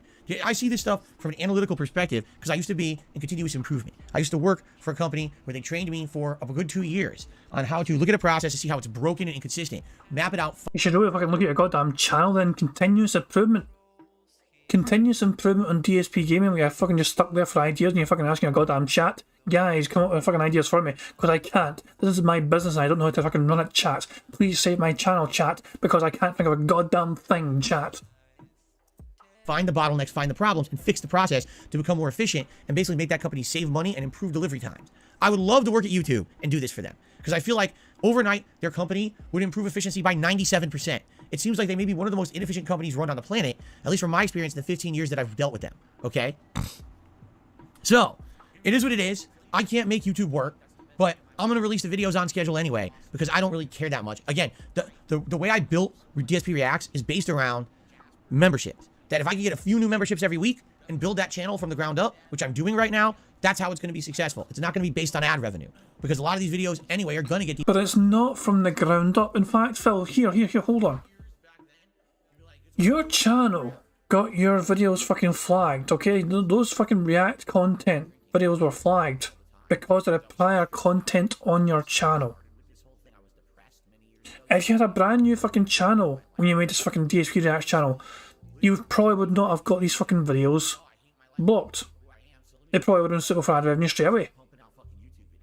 But because it's not a brand new fucking channel, because it's got a channel, it's got full... That channel has had a whole lot of history on it, and it's had a whole lot of things go wrong on it. So yes, they're going to be fucking more wary of allowing all sorts of content to go on that channel. Especially when it was meant to be fucking dead. Demonetized, and I can't help that. But, hey, every little bit helps. So, thanks to those who are watching the videos. If you're watching with the ads enabled, thanks. I strongly recommend you get YouTube Premium. This is not me shilling for YouTube, trust me. But in the just under a year or so that I've used YouTube Premium, it is super good. It basically, here's what it does. Number one, YouTube Premium, you never have to watch an ad on YouTube ever again. Ads are gone. Amazing. Thank you. Because I hate ads, and it makes it such a more usable website. Money, yeah, yeah. Money, money. Oh, money, money. Yeah, yeah. Money, money. Thank you very much to Parnham for the super chat. It says, I don't really care. 10 minutes into rant. Pretty fucking much, yeah. For somebody who doesn't really fucking care, they seem to be fucking demonstrating a lot of fucking abilities to, you know, show a lot of kind of traits to show they fucking care. They clearly do fucking care massively about this fucking shit. That's what I'm saying. Phil says these things without meaning them, without even thinking about what they fucking mean. Sometimes he speaks without even being aware of what he's fucking saying. He just fucking says things because he thinks it sounds fucking good to say it. Even if he's not aware of the meaning of the words he's fucking saying, he'll just say it regardless. Basically... God, it's like you just use words you hear randomly to try and sound smarter. Amazing. Thank you. Because I hate ads, and it makes it such a more usable website to not have advertisements. Okay, that's number one. Oh yeah, but by the way, you know what I use to fucking not see ads? uBlock Origin. It is a Google Chrome plugin for your browser. I don't like ads either, Phil, so I use an ad blocker because I'm a piece of shit like that. Number two, if you're watching content and you like the content creator you're watching, they get support from your premium membership as if you're watching their ads. So even though you're not watching ads, they're getting paid anyway. So what a great way to support all your favorite content creators. You're still watching and liking their content, and they're getting credit, and you don't have to watch the shitty ads. So right there, I would think that's enough of a selling point. But there's a lot of other benefits you get as well, one of which is downloading of videos. And what that is, this is kind of interesting. A lot of people don't know about this one. Let's say, for example, you know you're going to be on break at work, but you don't have a good internet connection at work. You can bring your YouTube app on your phone, and you can pre-download videos to your phone to watch in your car or in your break room, and you don't have to have an internet connection. It's a great way to do it because now you can enjoy content when you're not just sitting at home on your own network. You see? That's kind of useful. Another cool one is if you like music, right? You like listening to relaxing music. Well, guess what? You can actually have playlists play on your YouTube app and minimize the app, and it keeps playing as background. So you could do other things on your phone. Like, for example, you could have music playing, and I could go review my video comments, and I can, upvote, I can respond, I can do all this stuff while nice music is playing. Otherwise, if you try to do that, it doesn't work. It actually just stops playing the music. So it's another feature. Those are just a few of the features I use, okay? I'm sure there's even more than that. But I will strongly recommend YouTube Premium, especially on a channel like DSP Reacts. If you like that channel and you're watching content on it, I'm not getting credit for the majority of videos. But if you're on YouTube Premium, I actually get paid for your views. That's cool, man. Right? Anso Kamaru says, not just about music, it just works with video playlists. I do that with your podcast sometimes. There you go. So please consider getting YouTube Premium. If you watch my content, it's a no-brainer. Enjoy the content, watch more of it because you don't have ads, and I get credit anyway. All right? That's a win-win. And by the way, YouTube's really going to like it if you become a YouTube Premium member because they make some money on it. Okay? Cool. It's kind of like a win-win-win everywhere. Okay. So, that's really all I have to say about DSP Reacts. Lots of content coming up this week. And if you guys have recommendations of things that I should be watching on HBO Max for further content once this week calms down and we don't have the Pro React anymore going on. But instead... Raziel Loss has an interesting theory here. He says, I just realised something. What if all the bogus training nonsense he claims the helicopter company had him do was actually from his dad trying to make him viable enough to keep? You think his dad was trying to fucking save him from getting canned? It's possible, but the simple fact of the matter is, Phil didn't really do enough of a good job to fucking merit staying. Phil's mentality towards employment has always been quite a negative one, because let's be honest here, Phil was never in the right place to work. Sometimes, like, it's a strange one. Sometimes it's not about what you're doing, it's about who you're doing it with. And I've had this mentality as well when it comes to like work in general, especially kind of, you know, people that are kind of like a bit more freelance where I work. It's not about what you know, it's about who you know as well. In Phil's case, he knew his dad worked there, he got a job. Phil's way in to that job in the first place was because of Daddy. He got in there solely because of his fucking dad. And he had a full-time job for a while. Until he was so fucking shite at his job, they had to fucking axe him. But Phil has not been in a situation where he actually enjoyed going above and beyond for his employer. And so he encourages his own chat to never do that. But we're led to believe that Phil done a whole bunch of back-breaking fucking work, unpaid, and got canned for it. Nah, there's more to it than that. There's far more to the fucking story than that, in my opinion. But that's one of those things, we only have Phil's side of the story, we don't have the full details, and we cannot trust Phil's word because he lies all the goddamn fucking time. And Raziel Law says that, and if we believe what he said, he was a call centre phone person and being paid double what one of those makes at the top end, so all the training could have been the company trying to basically just, the company just trying to fucking, make him, I don't know, his dad anyway tried to make him indispensable, I don't know. That's what I'm saying. Like, I didn't foresee myself. Okay, using my own personal example very quickly, I didn't see myself working for a bank. I do like a bunch of like behind the scenes work for banks. Like, I'm not a front line bank person that you walk into a fucking bank and you like fucking talk to me. I'm like, you know, up in the office, like working behind the scenes, looking at fucking, you know, the credit card transactions and all that shit. Essentially, you know, I never saw myself doing that as a career. But at the same time, now I've been there for so long working for the bank, I couldn't imagine myself doing anything else because I enjoy the people I work with. They really do make it, you know, it's a good place to work for, at least in my opinion. So it's not necessarily about what you know, it's more about who you work with. And Phil, I don't think I ever worked with people that he enjoyed working with. Or they just didn't like him, let's be realistic, because he's an arsehole. So, yeah. Phil only got a fucking helicopter job in the first place because his fucking daddy. Let's just not fucking, let's not bullshit ourselves here. And hey, I've got jobs before as well in the past because of other people's help. Like I got a job before working in a warehouse because my pal's dad was like one of the people who could help, you know, hire me. So there you go. You want more content for me to do reviews on? I'd be very willing to do that. In addition, the review content doesn't get demonetized because I'm not playing anything that could be copywritten, and it's just me talking about a show I'm watching. So that stuff is fine. I don't have to worry about that. That's usually always in the green, you see? Okay. All right, so that's really all I have to talk about when it comes to the schedule, when it comes to how things are going. I believe we have a couple news stories I'd like to cover this morning. See here? Okay, so in the news, what's in the news? I'll tell you what's in the news. So I guess today's Pokemon Day, whatever that means. But I guess there was a few announcements this morning about Pokemon content. The most notable one for me is that Pokemon Scarlet and Violet are going to be getting DLC content, okay, in the fall and again in the winter. The content will be called the Teal Mask and the Indigo Disc. And I guess what it is, all right, it's going to be the hidden treasure of Area Zero, where I guess, remember Area Zero, which is the end game content of the game? I guess there's going to be a new expansion to Area Zero where you're going to be exploring, you know, fighting and catching new Pokemon, new plot elements and things going on. So basically extending the game. Okay, much like if you remember the expansion content that they had years and years ago for Pokemon Sword and Shield, it's probably very similar to that. It sounds interesting. It is pricey. I believe it's $40. I don't quote me on that. I think it's either $30 or $40. So it is kind of expensive. And the funny part is, all right, if you remember, the major complaints about Pokemon Scarlet and Violet is that the game ran like shit. It just looks terrible on the Switch. The frame rate's bad. The pop-in is atrociously bad. The graphical fidelity is awful. They have not improved it at all.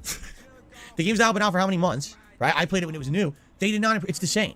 And I guess what it is, the game sold so much. I told you guys this was going to happen. I said, if this game is a sales flop, if this game doesn't do well, Nintendo and the Pokemon Company, and what's the actual name of the company? Because I forget the real name of the company. It's not the Pokemon Company. There's another name to them. I forget what they are. Game Freak or something like that? If the game flopped, they would be motivated to say, hey, all right, we can't make a game once a year. In fact, a lot of the times now they're making 2 games a year. We can't do that. We have to put more time into this so the game looks good and performs well when it releases, and then more people will buy it or whatever, right? Is it Niantic? Is that what it is, Niantic? It might be Niantic. I'm not sure. Anyway, if this game had not sold well, they would have been forced to go back to the drawing board and say, okay, we got to reassess. For example, look what happened with Assassin's Creed. If you remember during the dawn of the PS4, what happened? Assassin's Creed says, we're going to have 2 games in 1 year. We're going to have Assassin's Creed Rogue, that's on last console gen, and then we're going to have Assassin's Creed, was it Unity? Or Unity, right? And that's going to be PS4 exclusive. And they spread themselves too thin, and they didn't polish the games. And when the games came out, Rogue was all right, but it was more of a rehash of Assassin's Creed Black Flag, so it didn't sell very well. Unity sold well and was a piece of dog shit that was critically, and not just critics, but gamers panned it for being an unfinished, buggy mess of a game. Okay? So what did they do? After a year where everything was basically a big failure, they went back to the drawing board, they reassessed their product line, and they decided they were no longer going to be releasing one Assassin's Creed game a year. They were just going to take their time. Okay? And what ended up happening was, first you had Assassin's Creed, was it Liberation? The one where you play as 2 characters in London, you switch between them? That was a good game. Really good. And then they went into their open world formula for Origins, Odyssey, and Valhalla. Now, one could argue, man, those games, they weren't that good either. I think if you just play one of them, they're good.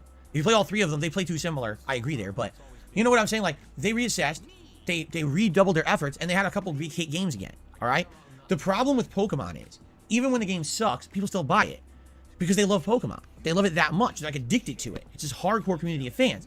So Pokemon, you know, Scarlet and Violet comes out, looks like shit. Everyone agrees it runs and looks like shit. But everyone still buys it. It's actually the fastest selling and best selling Pokemon game. Did you know that? It broke records for Pokemon. Pokemon never sold that much before. So the worst one is the best selling one. So what happens? They don't fix it. Why would they? Everyone bought it. Why fix the game?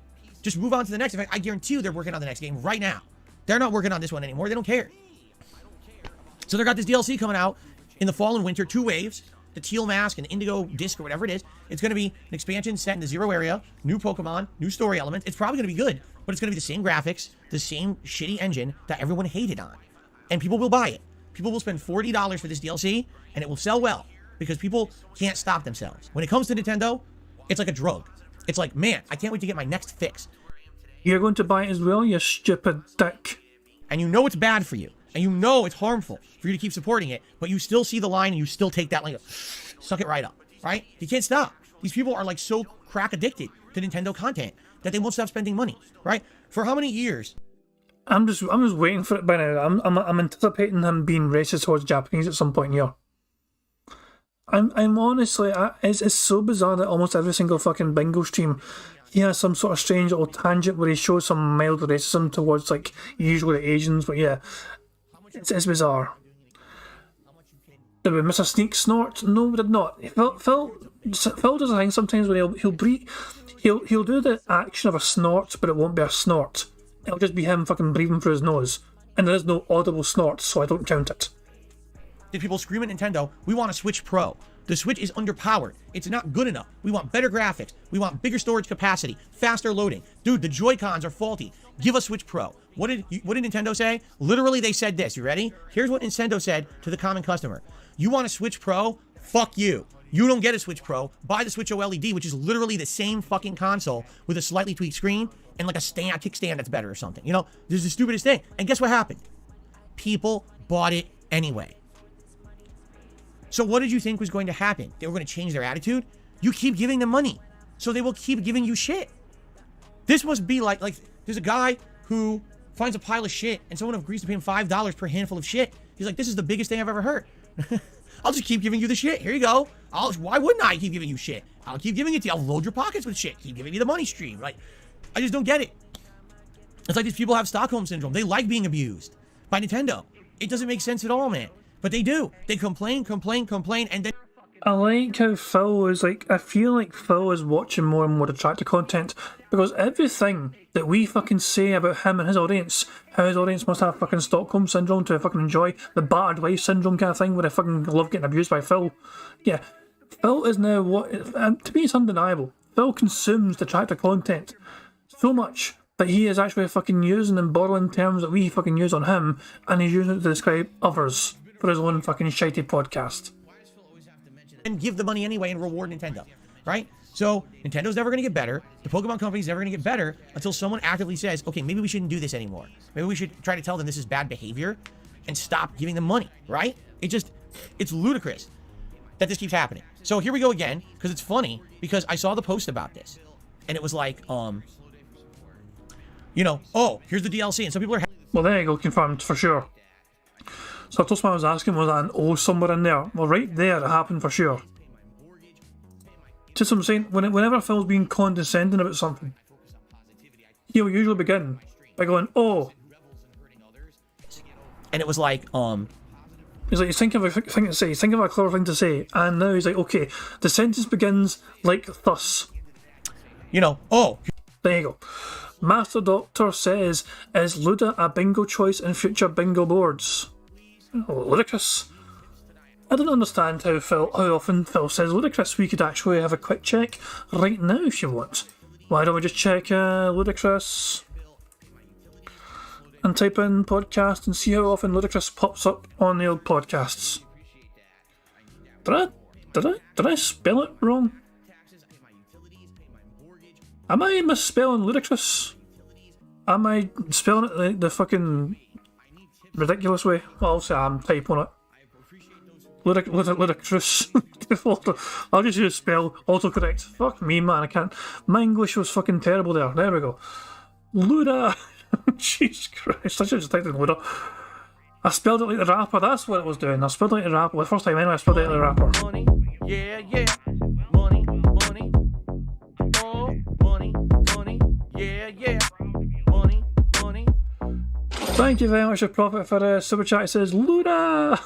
Jesus, yeah. Okay, thank you very much. Now, as you can see here from the podcast, Phil has got 82 different results for ludicrous. He said it on the 12th of February several times, the 6th of February, 4th of February, 29th of January, 22nd, 20th, 12th, the 4th, the 24th December, 10th December, 4th December.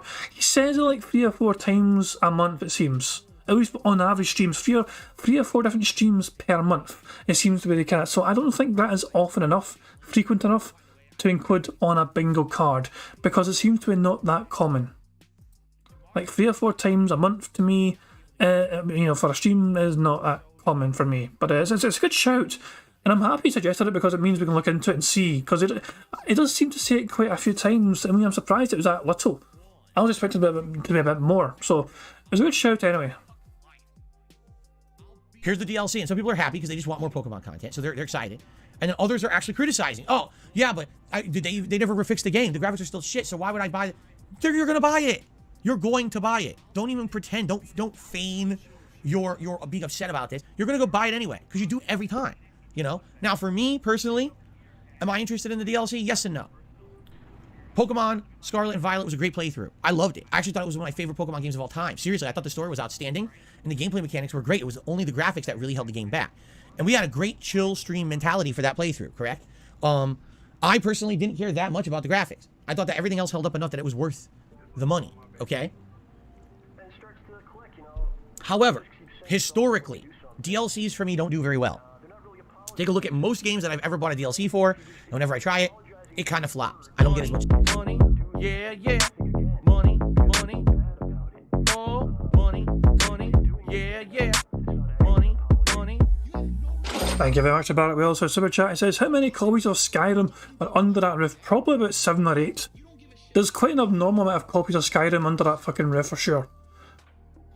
And Lyle Lovett says he loved it as he charged to name Pokemon. Of course, that was it. Phil loved the Pokemon playthroughs primarily because he charged his fucking moronic fans money to rename Pokemon. And I think he had a set price. What was the set price? Was it... Well, how much was it again to fucking name a Pokemon? Was it $20 or was it $50? Was it 20 or was it 25?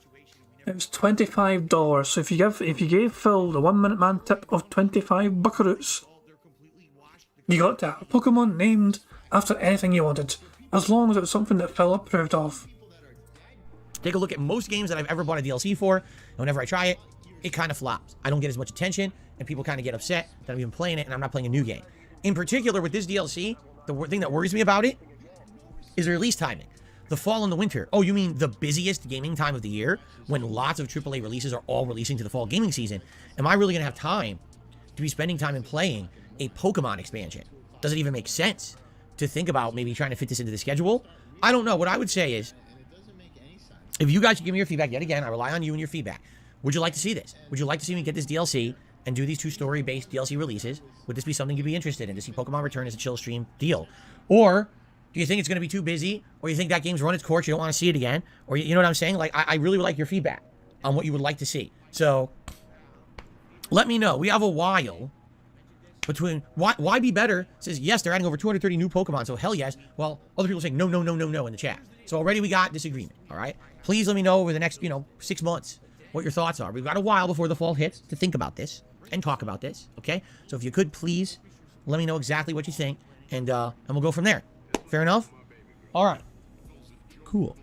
The other news story isn't really a news story, but, it's kind of interesting, and I do want to cover it because it's something that maybe could have affected me. It did not, but it may affect a lot of content creators, okay? So you guys may not be aware of this, but when you're a content creator who has a certain amount of viewership or a certain amount of attention, you get offered sponsorship opportunities from time to time. Okay, personally, I've been offered sponsorship opportunities from tiny indie games, from products that want to get pushed with referral codes and the like, or discount codes, stuff like that. Product testimonials. Hey, I'll send you a product, you test it on your stream and give it an honest review. That'll give us some push. I've had like Loot Crate. Remember Loot Crate I was a part of for a long time, where it was a referral code kind of a deal. I would unbox it and then you maybe get that subscription for yourself. I make a few bucks. There were some sponsorship opportunities I had when I was part of Twitch, where I would play a game for a sponsored stream. I get paid based on viewership of that sponsored part of the stream or whatever. And more. Back in the day, I used to get more of these offers. Today, I don't take them up anymore. I don't. And there's various reasons why I don't. I don't want that to be part of my content. I'd rather just be meaningful content for you guys, not me shilling. But in addition, as you know... Hooray! He said meaningful content. We have our first bingo of the game. It's a double bingo, actually, because of diagonal line as well, from top left to bottom right. But it's our first bingo of the game, ladies and gentlemen. We're on our fucking way. Only that, we're 2 snorts away from a free space, and we're 3 burps away from a free space as well.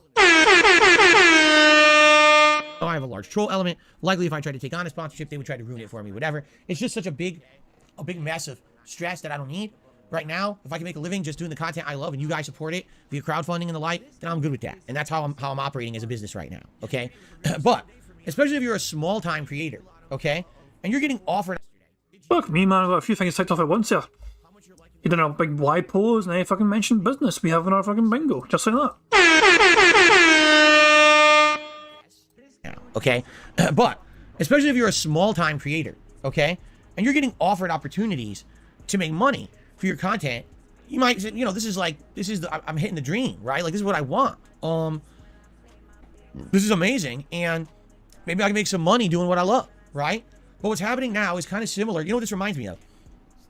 About a decade ago on YouTube, people wanted to make money on YouTube, and a lot of people didn't have the ability to do so on their own. But if they partnered with a partnership company, the partnership company would run ads on their content, make money, and give them a cut of it. And that's how people were making money on YouTube for the longest time.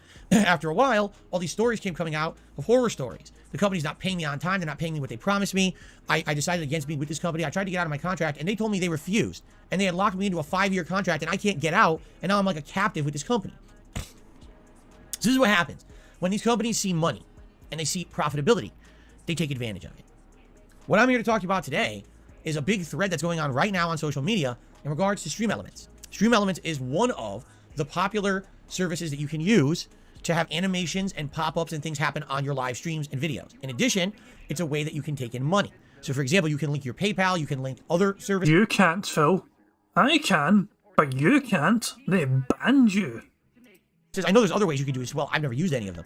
But you can link all of those to Stream Elements, and then the money comes in, and that's how you make a living being a streamer or content creator, is the money comes in via this service and it all links up there. Okay, it's not how you make a fucking living. Let's just be perfectly fucking clear about that. It's a fucking alternative method, yes, to try and get some money from your fucking, by linking it that way, but no, it's no necessity to make a fucking living. It's a way to fucking maybe get some extra funds for the content you fucking do. But Phil is fucking misconstruing making a living as just fucking getting a few fucking, a wee extra bit of fucking spending money here and there. So, Phil, fucking, everything has to be about fucking, can you fucking live off this shit? Fuck me, man. Anyway, how is Phil going to bitch and whine about Stream Elements today? their stats and things. You can pay them for a premium service, and you'll actually get like things for your streams you can use, like themes and benefits and other things like that.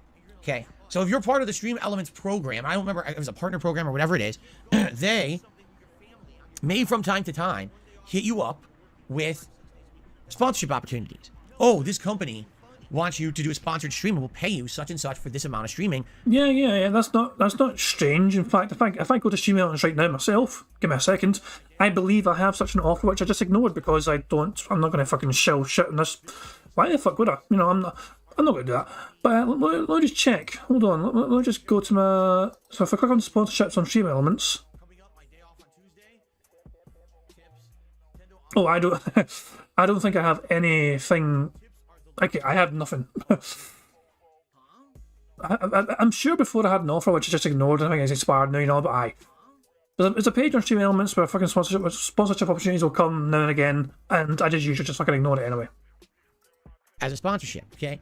Sounds good. So if I'm going to run, let's say I'm going to do a 4-hour stream today, and during that stream I got to make 3 different plugs for a company, correct? Cool, let's do that. But Phil, that would be so fucking distracting from the fucking gameplay, and also of your own plugs for fucking tips and memberships. Imagine Phil only plugging 3 times on a 4-hour stream. I can't even imagine that. I can't even fucking imagine that. To me, that's like such a fucking short amount of fucking plugs compared to what we fucking expect from Phil. Prophet says that he has a sponsorship opportunity for HelloFresh. There you go.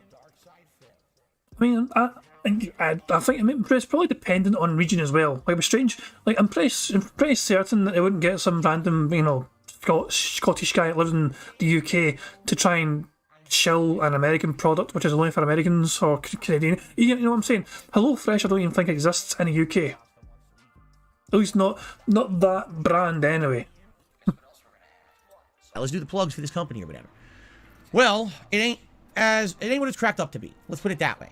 Because a post was made by someone basically stating that this is actually, in a lot of cases, it appears to be a scam. Allow me to explain. I'm going to read it here. A warning about Stream Elements sponsorships. I've been a Twitch partner and a member of Stream Elements Dream Team for several years. I guess Dream Team might be their partnership program or something. I'm not sure. In that time, I did a number of sponsorships with them. I never had any major problems, but things have now changed. I accepted a sponsorship, and my repeated requests to see the sponsorship contract before the broadcast were all declined. Were all dodged. This meant the activation date got repeatedly pushed back.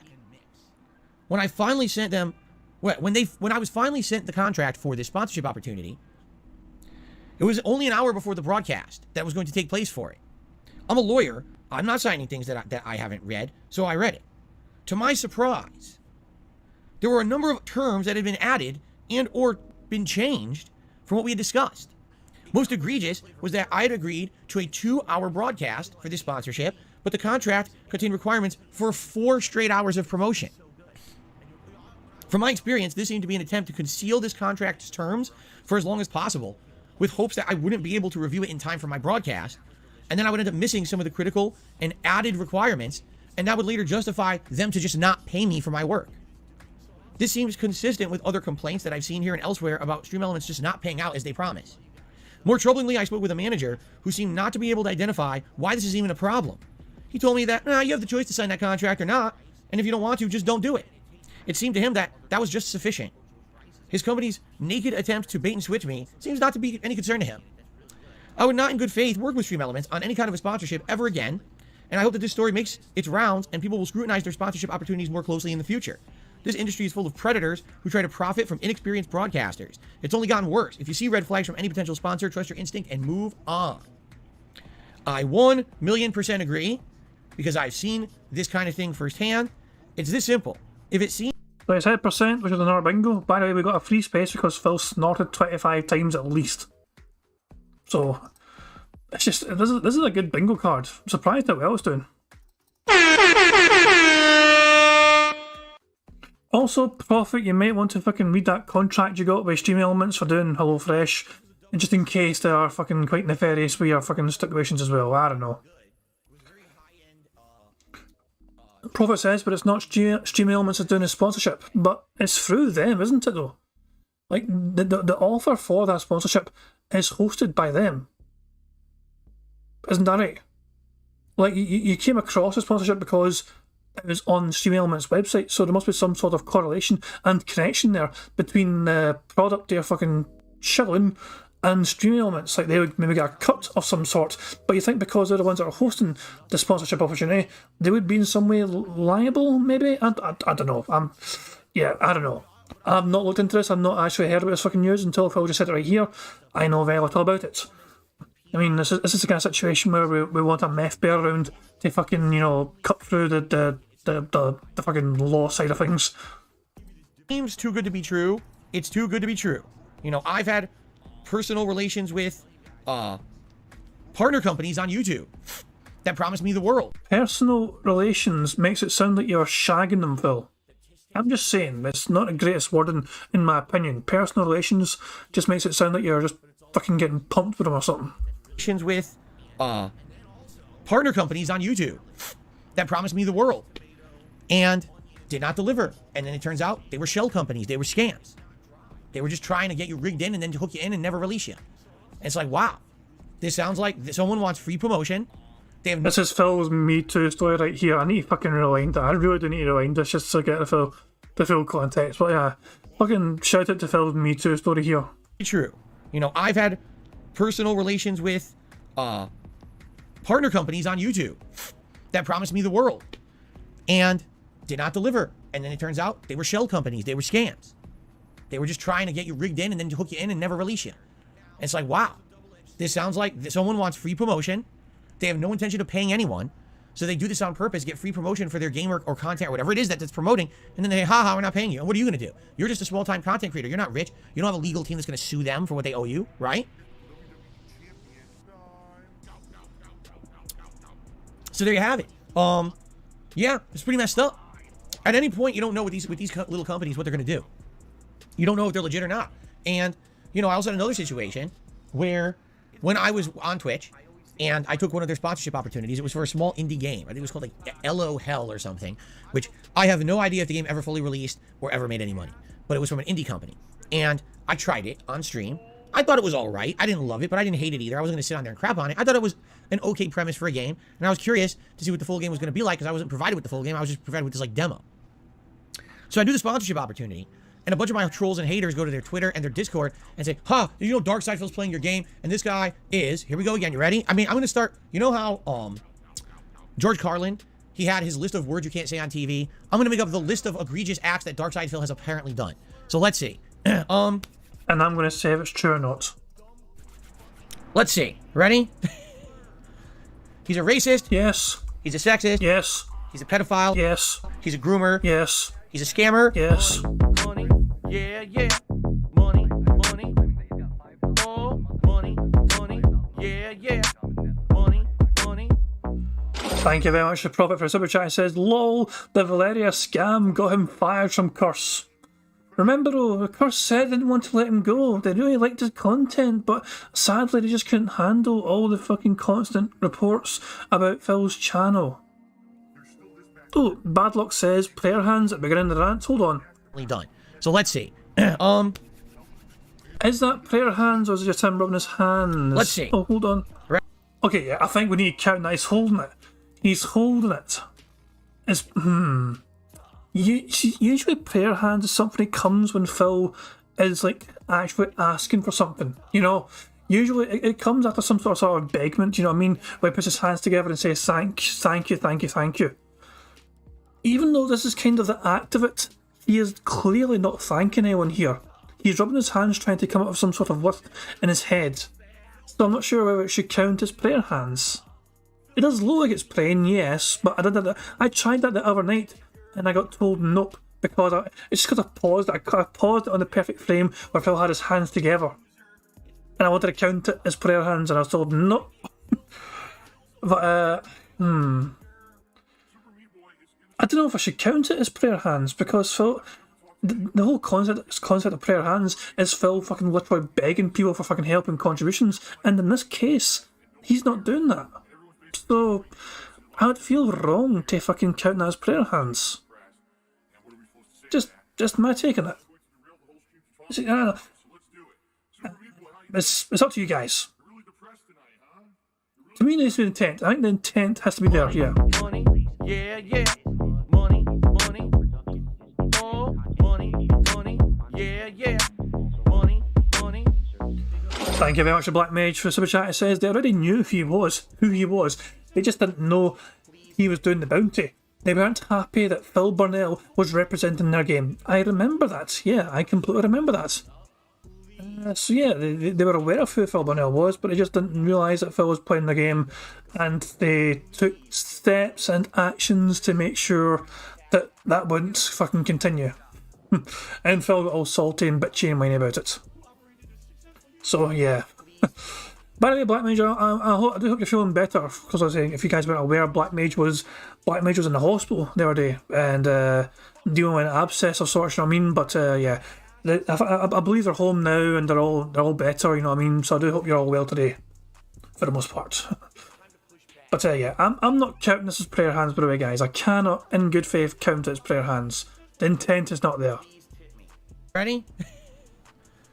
He's a racist, he's a sexist, he's a pedophile, he's a groomer, he's a scammer, he's a grifter, he's a beggar, he's a loser. Ready? Racist, sexist. Now I already lost it. What was it? Racist, sexist, pedophile, groomer, scammer, grifter, beggar, loser. Alright? I have to memorize these, because these are the big 8 that they say all the time. Okay? So, of course, they go over there, and they say, here's what Phil is.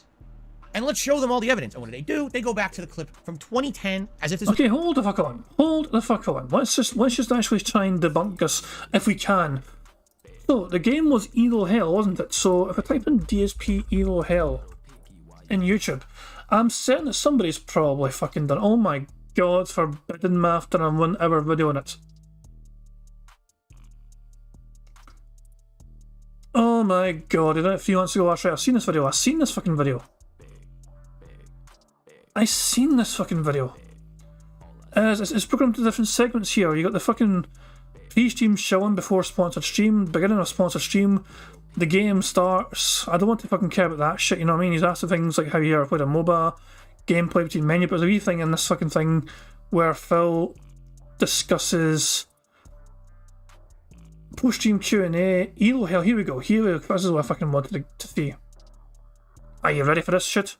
Okay. It's a Wednesday, fucking copy, but we're too bitch. It's a Wednesday, fucking copy, but we're too bitch. It's a Wednesday, fucking, it's a Wednesday, fucking, it's a Wednesday, it's a Wednesday,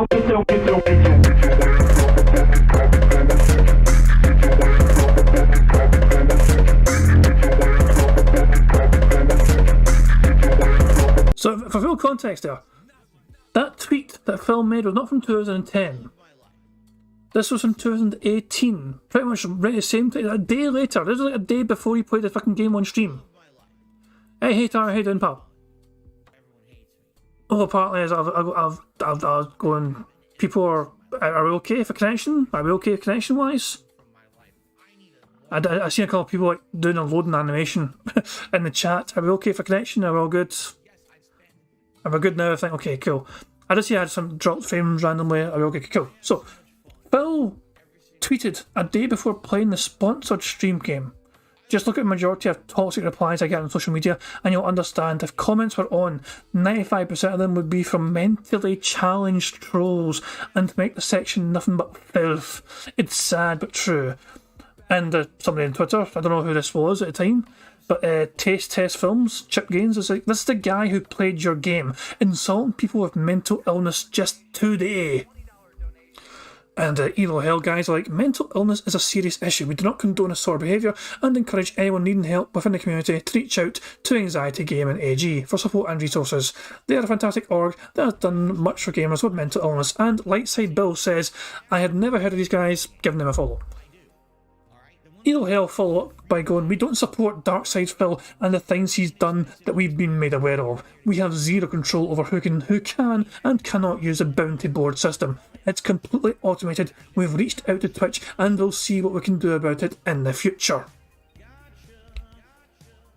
And Elo Hell, they followed up one more time. After being informed of the situation regarding DSP, we reached out to Twitch to we'll see, fucking bad grammar from them, who'll see what we can do about this kind of thing moving forward. Unfortunately, the bounty board system is fully automated, meaning we have no control over who uses it. Thank you for informing us. So this game company, Elo Hill, you know, these guys were very happy to be informed of the situation of Phil Burnell was playing the game. They didn't want Phil Burnell playing a fucking game. So, how did Phil respond to all this? Young man, have a seat. Uh-oh. Sure. He's fired. He's firing him. He is. Look. I'm sorry, but I'm gonna have to ask you to resign. Told you. Am I fired? Yeah, I'm afraid so. Ha!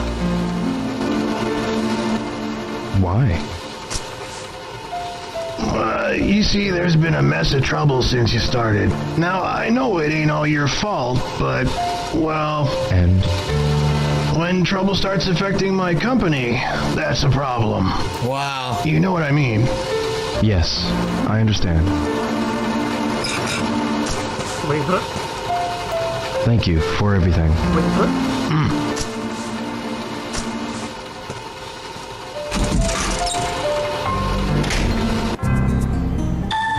Well, I know the feeling, because it's just like with me, with every sponsorship opportunity I get or anything I try to do, so many piece of shit, lame-brained, fucking sociopathic pieces of shit follow me around and cause trouble all around me that I lose all my opportunities. So I know exactly how fucking Rio feels. He did nothing wrong, but gets treated poorly because people don't want to deal with the other assholes around him. Same thing with me. Fantastic. I've watched it before, but I can't believe I liked it before. Forbidden Math done this video a good while ago. Let me share a link to it, okay? Let me just share a link, okay? So there we go. I'll share a link in the chat if you guys want to enjoy the whole thing and see the whole thing as well. But yeah, that's what happened relating to Elo Hill that fella's fucking bringing up here. So, of course, they go over there and they say, here's what Phil is. And let's show them all the evidence. And what do? They go back to the clip from 2010, as if this was yesterday, and they send them that clip and say, this is who Phil is. They go to my moniker, the King of Hate, and they say, see, he's a racist. He's full of hate. Even though that's not what it meant. It had a very different meaning than that, as everyone knows. It meant that I was owning the hate that was thrown against me unfairly in my life and motivating myself to do better because of all the people saying I couldn't succeed, proving them wrong. I was being the king of that hatred thrown against me, not the king of hating others. But no one ever wanted to go that far to understand what the moniker meant. Instead, they just wanted to turn it into something it wasn't. So just for full disclosure, the same day he played this game as a sponsored stream, he was mocking mental illness. This was not a years ago story that fucking Phil got, the right attention and all shit for Elo game. No. Same fucking day he was mocking mental illness. So basically, they went over there and they harassed this indie company. And this indie company is convinced that I'm the devil because they're stupid. I mean, let's be honest, because they're ignorant and stupid. They don't do research. They just believe everything they're told. And basically, they say they reached out to Twitch, and Twitch says there's nothing they can do about it because essentially the promotion was already done. And they literally said to my trolls that if we could get out of the contract and not pay Darkside Phil for the work, we would do that. They said that to the trolls, which is legally not possible. That means you're breaking your own legal contract. You're violating your own legal agreement, and you could get sued and lose a lot of money for it. They never said that to the trolls. But they said if they could do it, they would. What they said was the Twitch bounty system is automated. They said the Twitch bounty system is an automated process. And they can't control who plays the fucking games. But they made it perfectly clear to fucking Twitch, they did not want Phil Burnell to be playing their content. At least not fucking doing it as part of a fucking sponsorship. Because they would not choose this person to promote their games. But what happened was they went to Twitch and Twitch said, no, you can't do that. No, it's not happening. And I got paid for it, luckily. But what ended up happening was I was thrown out of the Twitch partner program where I couldn't do those sponsored streams anymore. Because my trolls made up so much bullshit about me being a racist, a sexist, a pedophile, a groomer, a scammer, a grifter, a beggar, and a loser. That who wants to deal with me? Who would want a sponsorship with Darkside Phil when all they're going to do is spam the internet with slander and defamation about me that's not true, right? And, you only want to touch me with a 10-foot pole. So they turned off my entire sponsorship screen. I didn't get any sponsorship opportunities ever again. And when I asked Twitch about it, they lied to me. They outright lied and said, oh, there's a bug where you don't see them and other people are having the bug. They were scumbags. They outright made it up and lied to me of why I wasn't getting sponsorship opportunities. Everyone else was getting them. Remember Phil is not fucking someone that cares about sponsorships. He's not one of those kind of content creators. He wants to do meaningful content where he doesn't have to worry about fucking promoting some sort of fucking game or product in your fucking face. No. He's all about fucking being true and meaningful and all that fucking garbage. He's not in it for the bag. This sounds extremely fucking salty about these missed opportunities. When Phil fucking says to his audience that he doesn't want to fucking promote anything to them, like games or whatever, he can't promote anything to them. Phil cannot make a good amount of money showing anything because his brand, his own personal brand, is that fucking toxic. No cunt wants to fucking touch him. So he makes up this fucking spiel. Oh, I want to be fucking raw and genuine. I don't want to be a fucking show. I don't want to be a paid show. He is desperate to be a fucking paid show. He just is not allowed to be a fucking paid show because he is such a toxic little cunt that no fucker wants anything to do with him. At least not any reputable fucking companies. Raid Shadow Legends might actually not give a fuck who Phil Bonnell is. But Phil has fucking gone so deep in the whole I'm not a paid show thing that I don't think he would actually get away with suddenly fucking promoting them. Or anyone for that fucking matter. It's a fucking form of copium for Phil to fucking say all this shit all the time, how he's not a fucking paid show. He wishes he could be. Even my own moderators were telling me they were getting all these sponsorship opportunities and they were small-time streamers, but I wouldn't get them. I got nothing. Zero. My screen was empty. They turned it off. They coded it out. Okay? So that being said, these sponsorship things are all not kosher regardless. These companies are a lot of times are unprofessional. They don't know what they're getting into, right? They don't know how life works. They think they could just get away with shit. No, you can't, all right? And it's completely unprofessional, and the problem is if you're a small-time streamer, you might think this is your big break. Oh, wow, I'm going to make a bunch of $100 on the stream today. Maybe I could actually turn this into a living. I could quit my shitty job that I don't want to work at, and I could actually do what I love for a living. And I hate to say it, this ain't it. These kind of sponsorships, they're just not. They're not worth the risk. They're not worth Money, yeah, money, oh, money, yeah, money, yeah, money, oh, money, yeah, money. First of all, thank you very much to Black. So, oh fuck, there's two super chats. So who first? Barrett Wells, thank you very much to Barrett Wells for super chat and says, it must be so freeing to be this detached from reality, but nothing is ever your fault and anything said about you are lies despite evidence being presented. Yeah, Phil is fucking just doing this as a form of copium at his fucking point, trying his best to convince not only his audience but himself that everyone else is fucking lying and he's a fucking amazing person that's never fucking done anything wrong ever on Twitch, on YouTube, or anybody else on the internet for that fucking matter. Every single fucking piece of evidence that we have presented about Phil, about the things like the bank leaks, the fucking things like WWE Champions, Phil has fucking just stuck his head in the sand, said it's all fake, it's all fabricated, it's not fucking true, and yet has not provided one iota of evidence himself to fucking debunk anyone. All he can fucking do is just bury his head in the fucking sand and pray to God that we detractors fucking stop talking about it.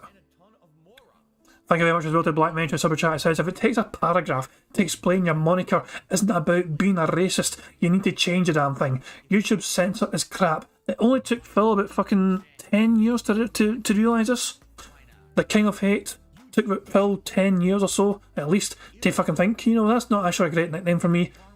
Call myself something like Hate is maybe not perhaps the best fucking nickname I could have given myself, especially if I'm trying to promote myself on YouTube to be ad friendly. So yeah, Phil learned very late on that he maybe had a very bad negative nickname. But don't worry, if you go and type into YouTube, I'm going to do this, I fucking do this too many fucking times, I don't fucking care, it's right. So we'll type in youtube.com/The King of Hate Vlogs. Look what it fucking takes us, right to fucking DSP Reacts. The King of Hate still lives on regardless on YouTube. There's no escaping that fucking handle. There's no escaping that URL. The King of Hate Vlogs still is attached to YouTube's Phil's DSP Reacts channel. Good fucking God. They're not worth the risk. They're not worth being scammed. And a lot of the times they're just not realistic. It's bullshit. If you want to be successful as a content creator, you have to get enough of a consistent viewership and a consistent fan base that they are going to support you. And that's step. Phil, don't you fucking talk about being a successful fucking YouTuber when you're fucking begging hard every single fucking day. You're fucking begging for memberships, begging for tips, begging for fucking super chats, begging for Patreon members, begging for fucking people to go across and gift memberships and gift member balls to fucking do some sort of special sort of fucking, you know, event. Fuck the fuck off. You don't know about being successful. Phil managed to gain the system massively back in the fucking day. Machinima blew Phil up so fucking big. But they gave him that ridiculous fucking contract and Phil ran with it.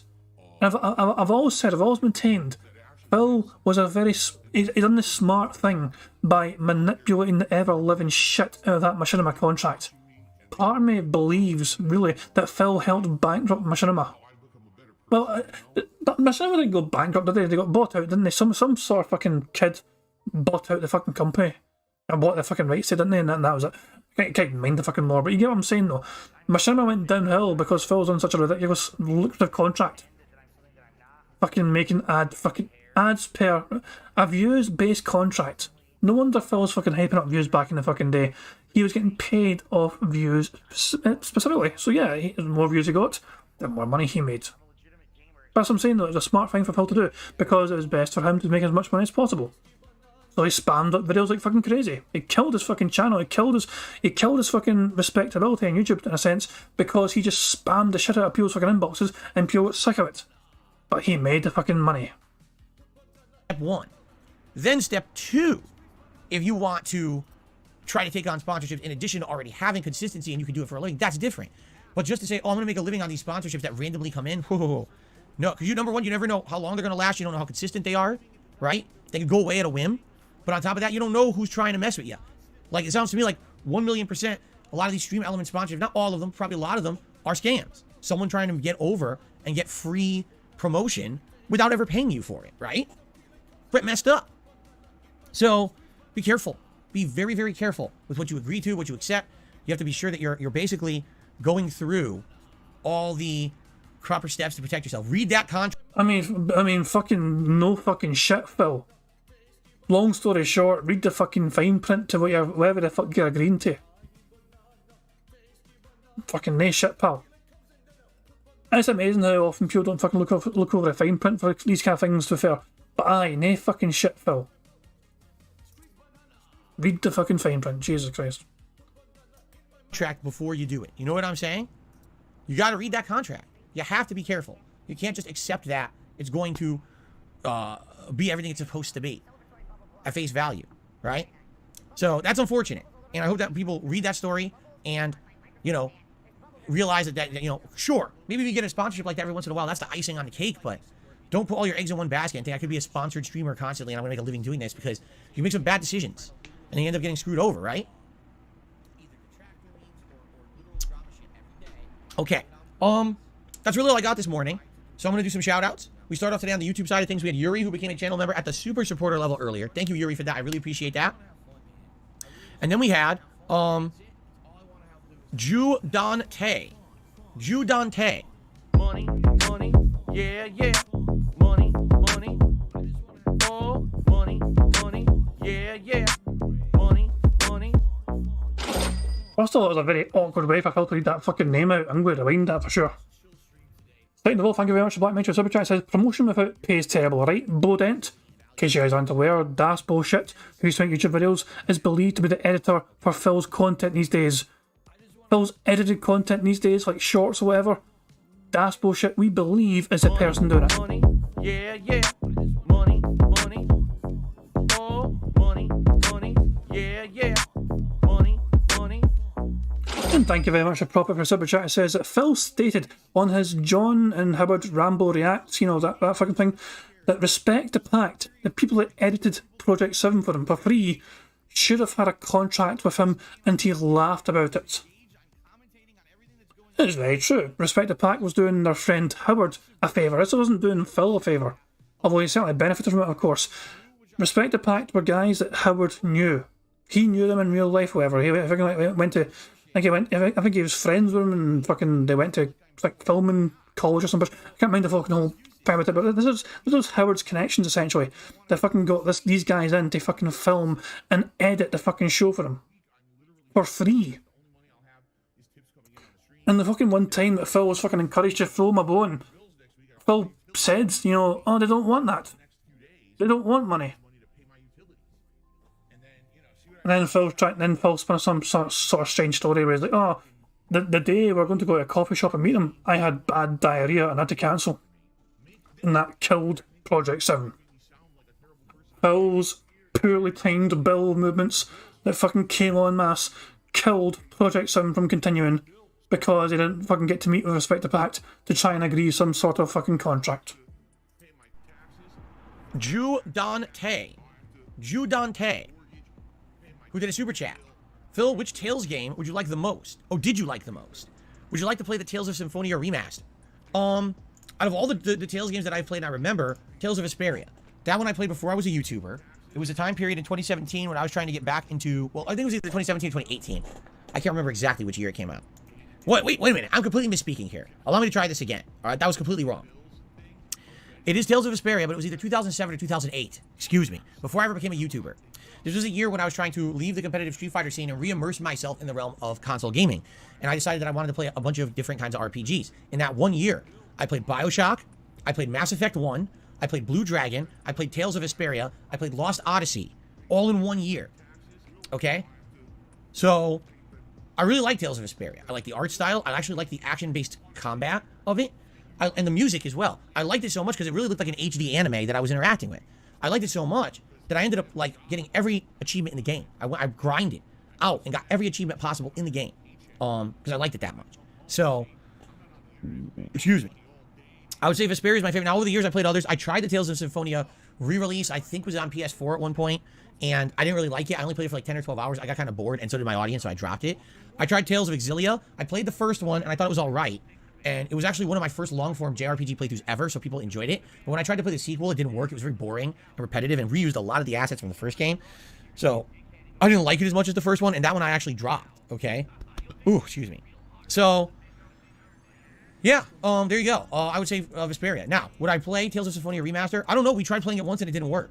So I don't know if it would really work. But then again, when I tried to play it, I wasn't an interactive streamer at the time. So maybe now that I've changed my content format to be interactive, maybe now it would work better because we would chill during it or whatever.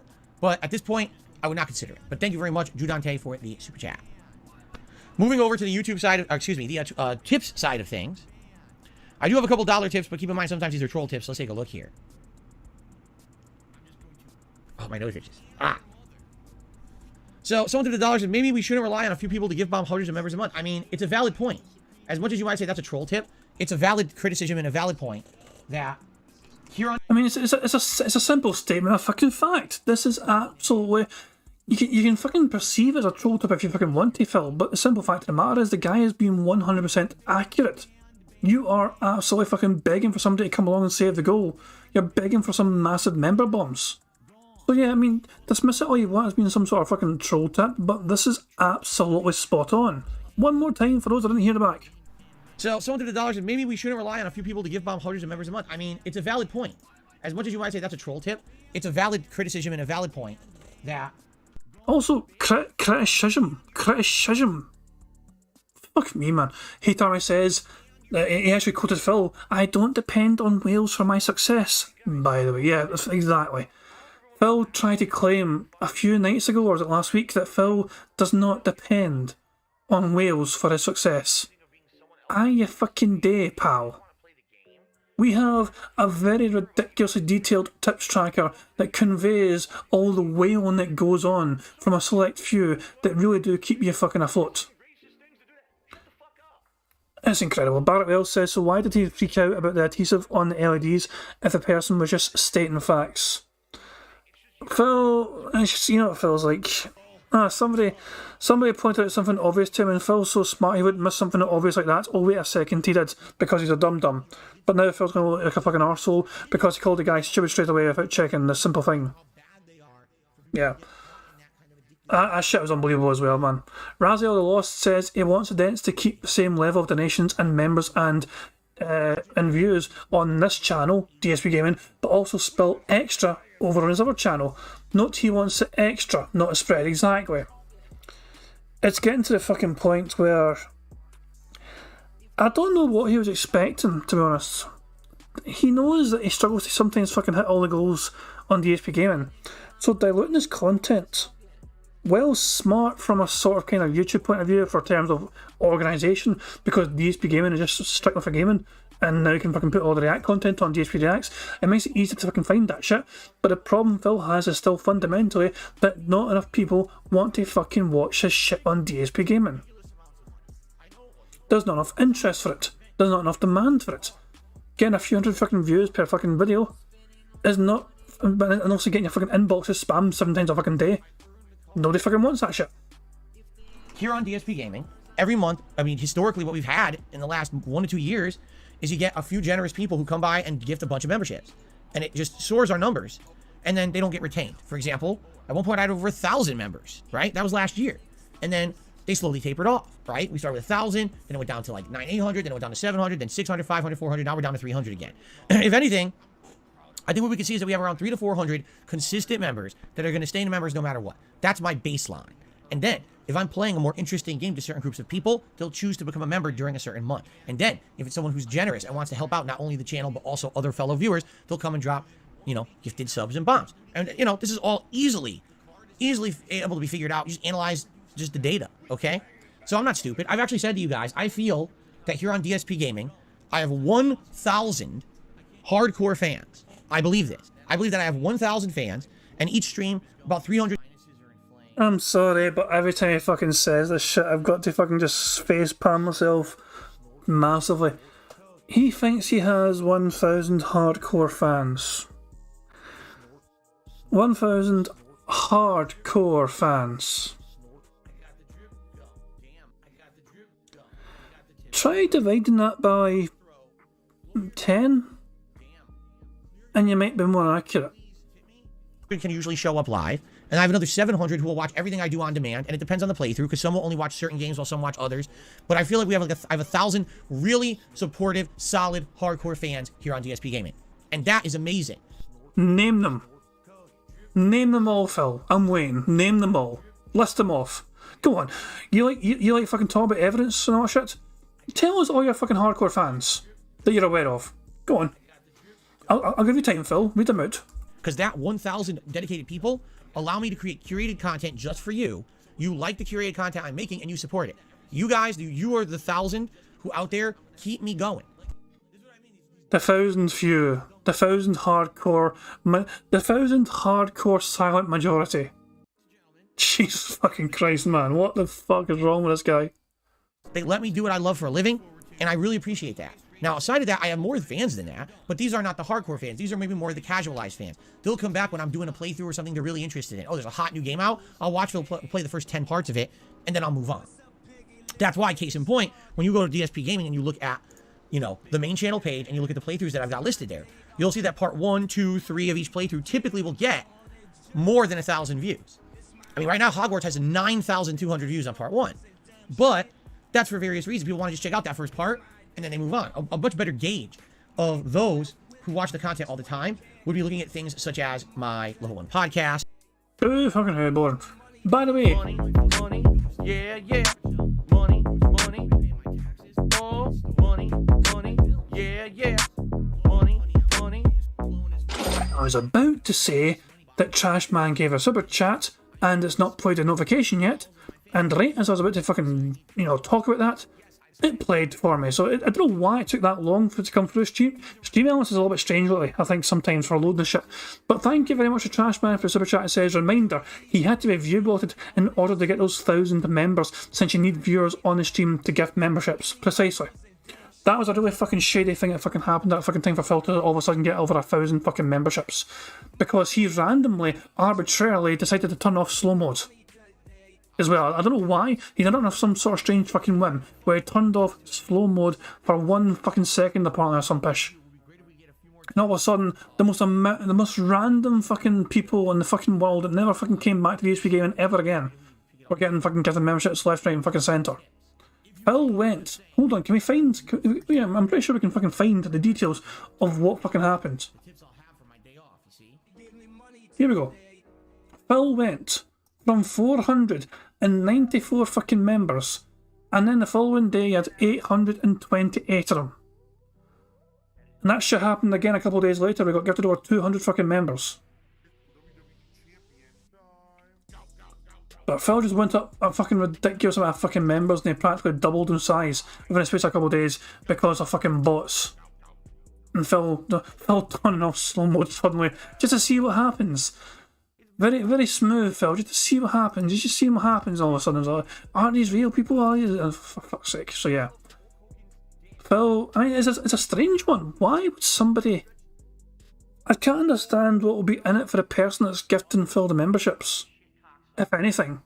Like, were they using some sort of like strange stolen credit card? Was there some sort of strange money laundering scheme going on for YouTube where Phil was a fucking party to it? What the fuck is going on? It's just so confusing to me. It really is. Right? Or my daily rap, things like that. The day-to-day happenings of the channel, you got roughly around 1,000 people who follow that on a daily basis. Okay? And I know that. I'm happy with that. Would I like it to grow? Of course. Everyone wants growth, but at the same time, that's the consistency. All right? Now, of course, on top of that, there's way more people who watch me, but they watch me as hate watchers. They're people who just want to crap on me, and they're basically illegally stealing the content or watching it on a channel that doesn't have rights to broadcast it. You know, Phil, we're not illegally stealing the content. You have given us permission in the past. Do I have to remind you the time you gave us fucking permission to do this shit? You said just let them do what you want. I might try and fucking source this shit, but Phil has actually given people in the past to fucking restream them. So, Phil, you can fucking claim all you fucking like that being illegal, but no, we're not fucking doing anything goddamn illegal. You have given us all permission to fucking do this. I have fucking turned this into a transformative fucking different thing altogether. We are playing a goddamn game of bingo based on the things that you are saying and doing today. We are transforming this massively. In fact, I am actually giving people that want to endure your goddamn shitey antics a chance to win some money if you happen to fucking make sure you tick off all the things on the card. It's just unbelievable, but Phil has absolutely given permission for people to fucking just... he's basically given up on the restreamer, so it's like, if they want to, just let him fucking do it. He said that. I guarantee you that. Lyle Moffat says, does he take out a membership on the channels he reacts to? Fuck no. Phil does not give any money anywhere to anyone.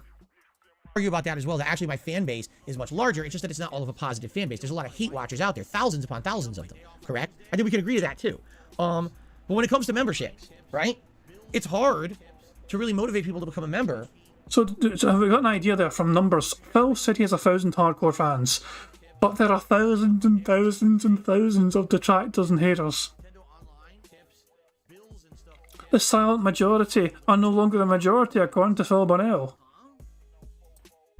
When I'm limited with the membership opportunities I can give you, and I'll give you a perfect example. When I was over on Twitch, there were two key factors that made Twitch way more attractive to become a sub over there, because it's sub on Twitch, it's a member on YouTube. 2 seconds, guys. I've been sent something on Discord, so I want to check it. 2 seconds. Just want to make sure I'm like, oh, it's fucking Prophet. What's he saying? Oh yeah, of course. I've shown this before. Prophet just reminded me of what Phil showing a product was like before. The beanbag chair. DSP tries it. We'll just fast forward. Captured for the long run. Okay, and that's one of the major differences. Now the thing about this beanbag chair is that it can be sat on in different styles, from what I can tell. First of all, it's very, very light. Don't let its appearance fool you. I wouldn't say it's more than a few pounds in weight. I can actually easily hold it with one hand, no problem, okay? So one way you could sit on it, which a lot of people who have beanbag chairs might not even think because they're not normally of this design, is you can ride it almost like a horse, right? Shout out to Cat. You can ride it like a horse. That's what I was waiting for. So you can sit down, just like this, foosh. Immediately all the beans will come to fill. It's kind of funny because it looks like you can hug the head of the horse, right? Okay, I'm leaving it right fucking there. Leaving it right fucking there. Number one, Twitch Prime. It was a no-brainer that if you had a Prime membership on Amazon, you get a free Twitch subscription every month, and if I'm someone you watch, you give it to me. I got a ton of Twitch Prime subscriptions over there. Hundreds, no exaggeration. Hey, he said no exaggeration, fantastic. Prophet says the reminder, so Prophet sent me that video because Prophet points out it was a paid sponsorship video. he was dumped because they, Omni, the Beanbag company, weren't happy with the quality of the video, and then Phil blamed the trolls for it. No exaggeration, has been ticked off. We are technically 3 away from a full house because we have 2 free spaces already. We just need Phil to say admittedly, voted, tired, disgusting, and play or do the prayer hands. I know there's debate about prayer hands earlier on, but the intent needs to be there. Hundreds of my subs over there were Twitch Prime. Just imagine if 200 extra people every month here were members. This would be 500-600 every month, which is what I had on Twitch, incidentally. That's number 1. Number 2, they allow you to use content from someone else's channel on someone else's. So, for example, if you subscribe to Darkside Phil on Twitch, those emotes carry over to someone else's channel. So now you could be watching Asmongold. You could be watching a Street Fighter player. And you could toss in my emotes into the chat and everyone get a rise of, oh my god, it's Darkside Phil, look at that stupid emote, right?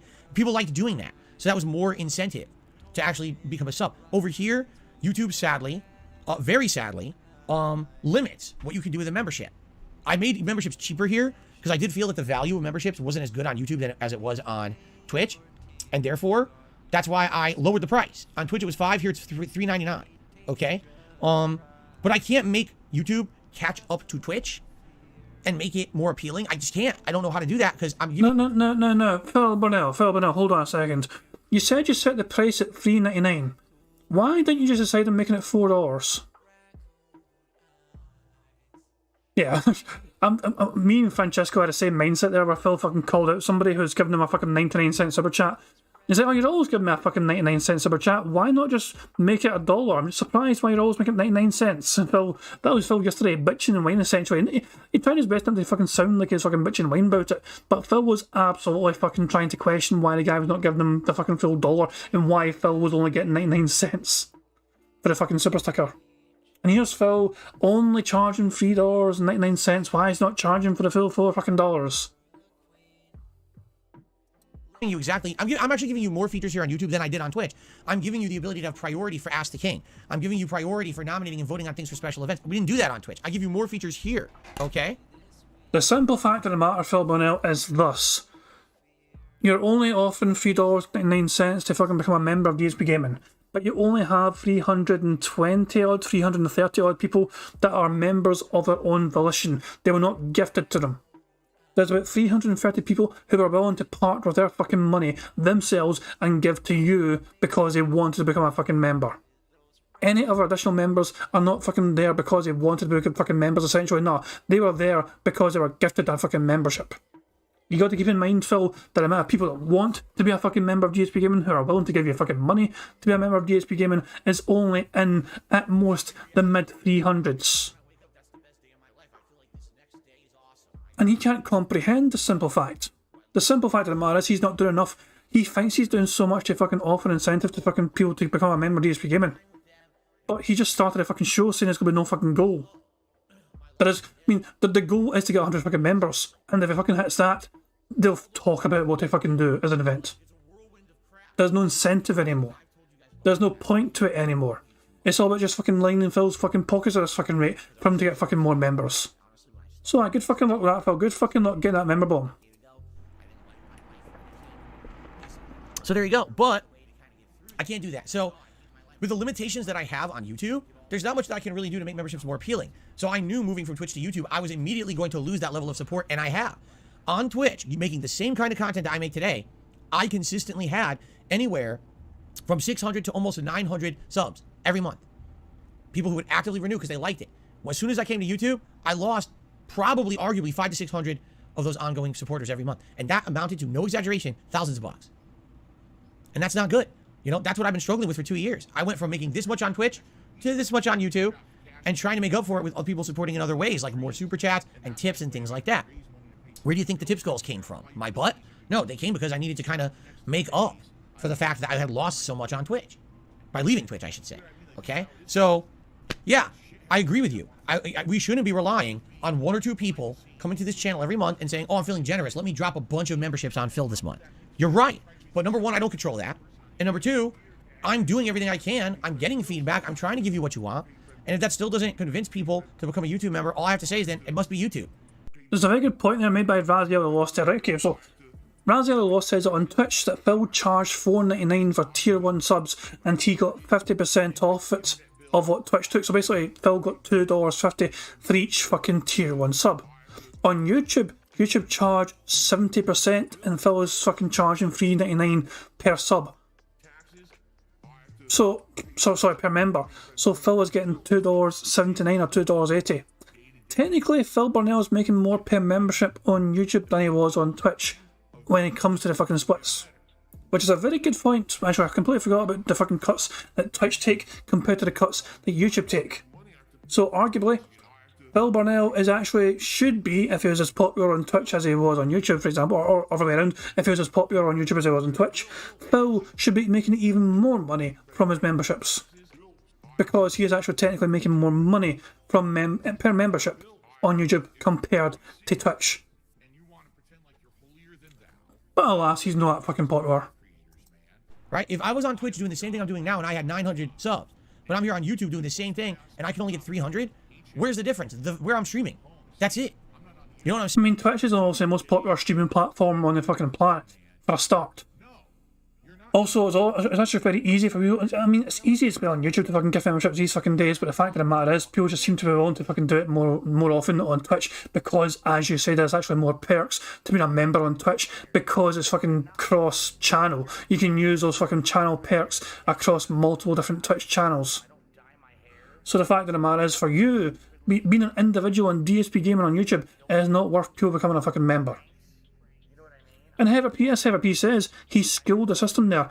You didn't need a person to opt in to a gifted member on fucking Twitch, unlike YouTube, where you do need to be a fucking you have to opt in for that shit. You also have to make sure you're not on a fucking brand account like I am. So there's not much else I can do. I'm sorry. I want to do better. I want to make these goals appealing to you. I want more people to become members, obviously. But if I can't, there's no YouTube Prime. There should be. If you're a YouTube Premium member, you absolutely should get a free membership to give to any channel. They don't do that. They absolutely should have carryover. Emotes from this channel should be able to be used on someone else's YouTube channel. They don't do that. I can't make those features happen. I don't run the site, you know. But I'm not going back to Twitch after the way that they treated me. That would be like ridiculously stupid business decision. So it is what it is. You know, we deal with it. So hopefully, you know, long term, people will want to become members more here. Or maybe what will happen is more people will say, you know, we get a lot of benefits for being a member on DSP Reacts. So even though I don't want to be a member on DSP Gaming, I'm going to go over to DSP Reacts and become a member there because we get a ton of control over that channel and good interaction and everything there. And that's valid. That's worth it. Right? So there you go.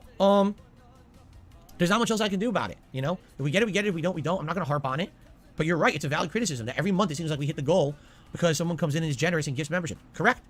But I don't know how that's a statement of anything. Like, that's if anything, that's a statement of the shortcoming of YouTube than anything else, right? I don't know what else to say.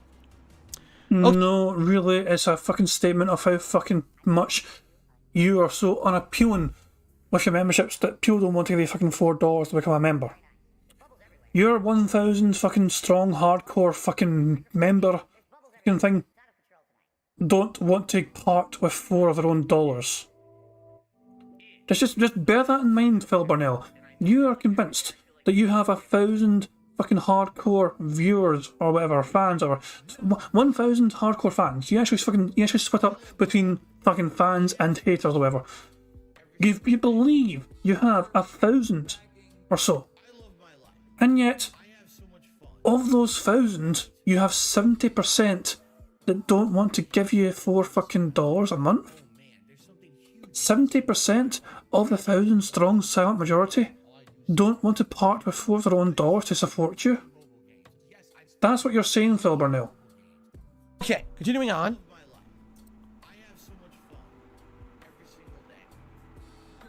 This is a $1.30 tip. Hold on, because what's going on my email?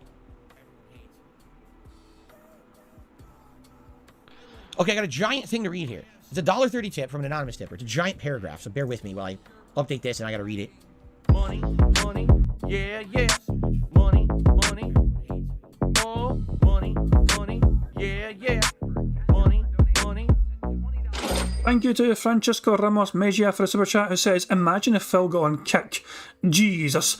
I don't know what kick is because I'm an ignorant piece of shit. Can I get a little quick rundown, a little cliff notes thing of what kick is? Because I've never heard of kick. Is it like an alternative version of YouTube or Twitch? It's a Twitch knockoff. Okay, it's a Twitch knockoff. It's a Twitch competitor that has no rules, interests and stuff. So it's like a free for all. Cool shit. Okay. Ryjake apparently showed it to Trashman. Okay, cool. I didn't know what kick was, but yeah. Thank you very much for the education. Johnny Chase says, Kick is a new streaming platform funded by gambling sites. That sounds a bit... sounds a little bit controversial. But, yeah. Imagine Phil Bonnell on Kick. Right enough.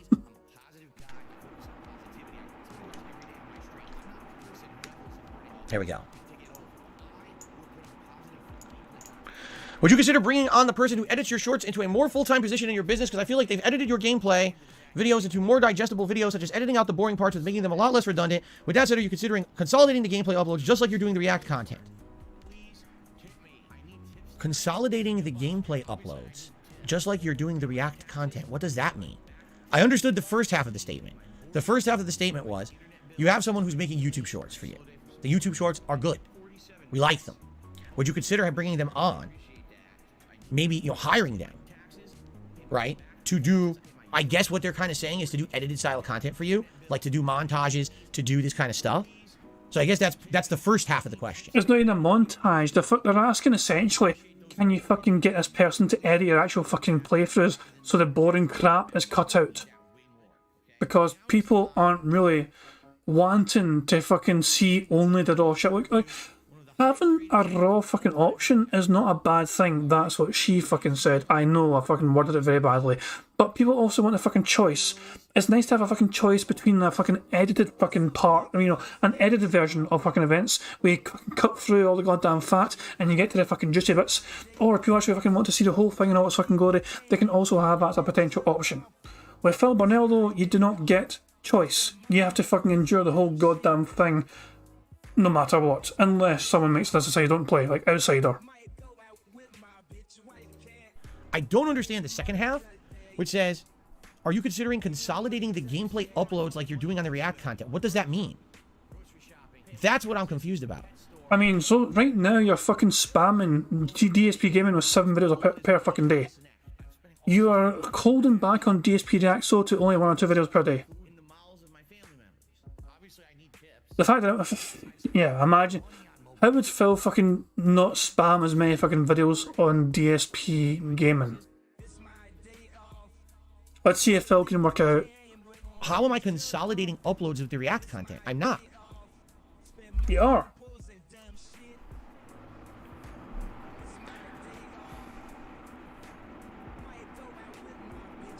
Let me address the first half first, because I think I can address the first half, okay?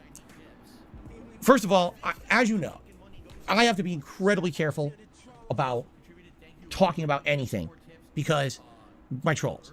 And I have not one person, but a few people who've helped me over the years with various different things on my content. For example, this border you're looking at right now was created by a viewer, okay? You see this animation at the bottom of the screen? Viewer, okay? My logos, for example, this right here, a viewer made this for me.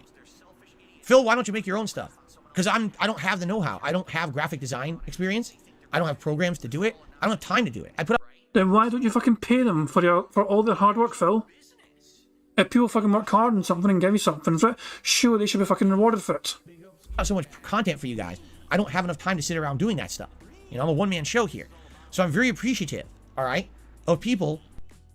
He cannot... Oh my fucking god, I just want to fucking smack a motherfucker right now. He called himself a one-man show. In the same breath, pretty much, as he's fucking saying that everything that's on his fucking content is essentially funded to him and gifted to him by fans. This one-man show had one person make up the fucking borders, another person make up the animations, another person make up the fucking logos, another person gift him the goddamn the capture card he's fucking using, another person gift him the console he's playing the fucking game on, another person gift him the fucking TV pad. He's the fucking money for the TV he's playing the game on.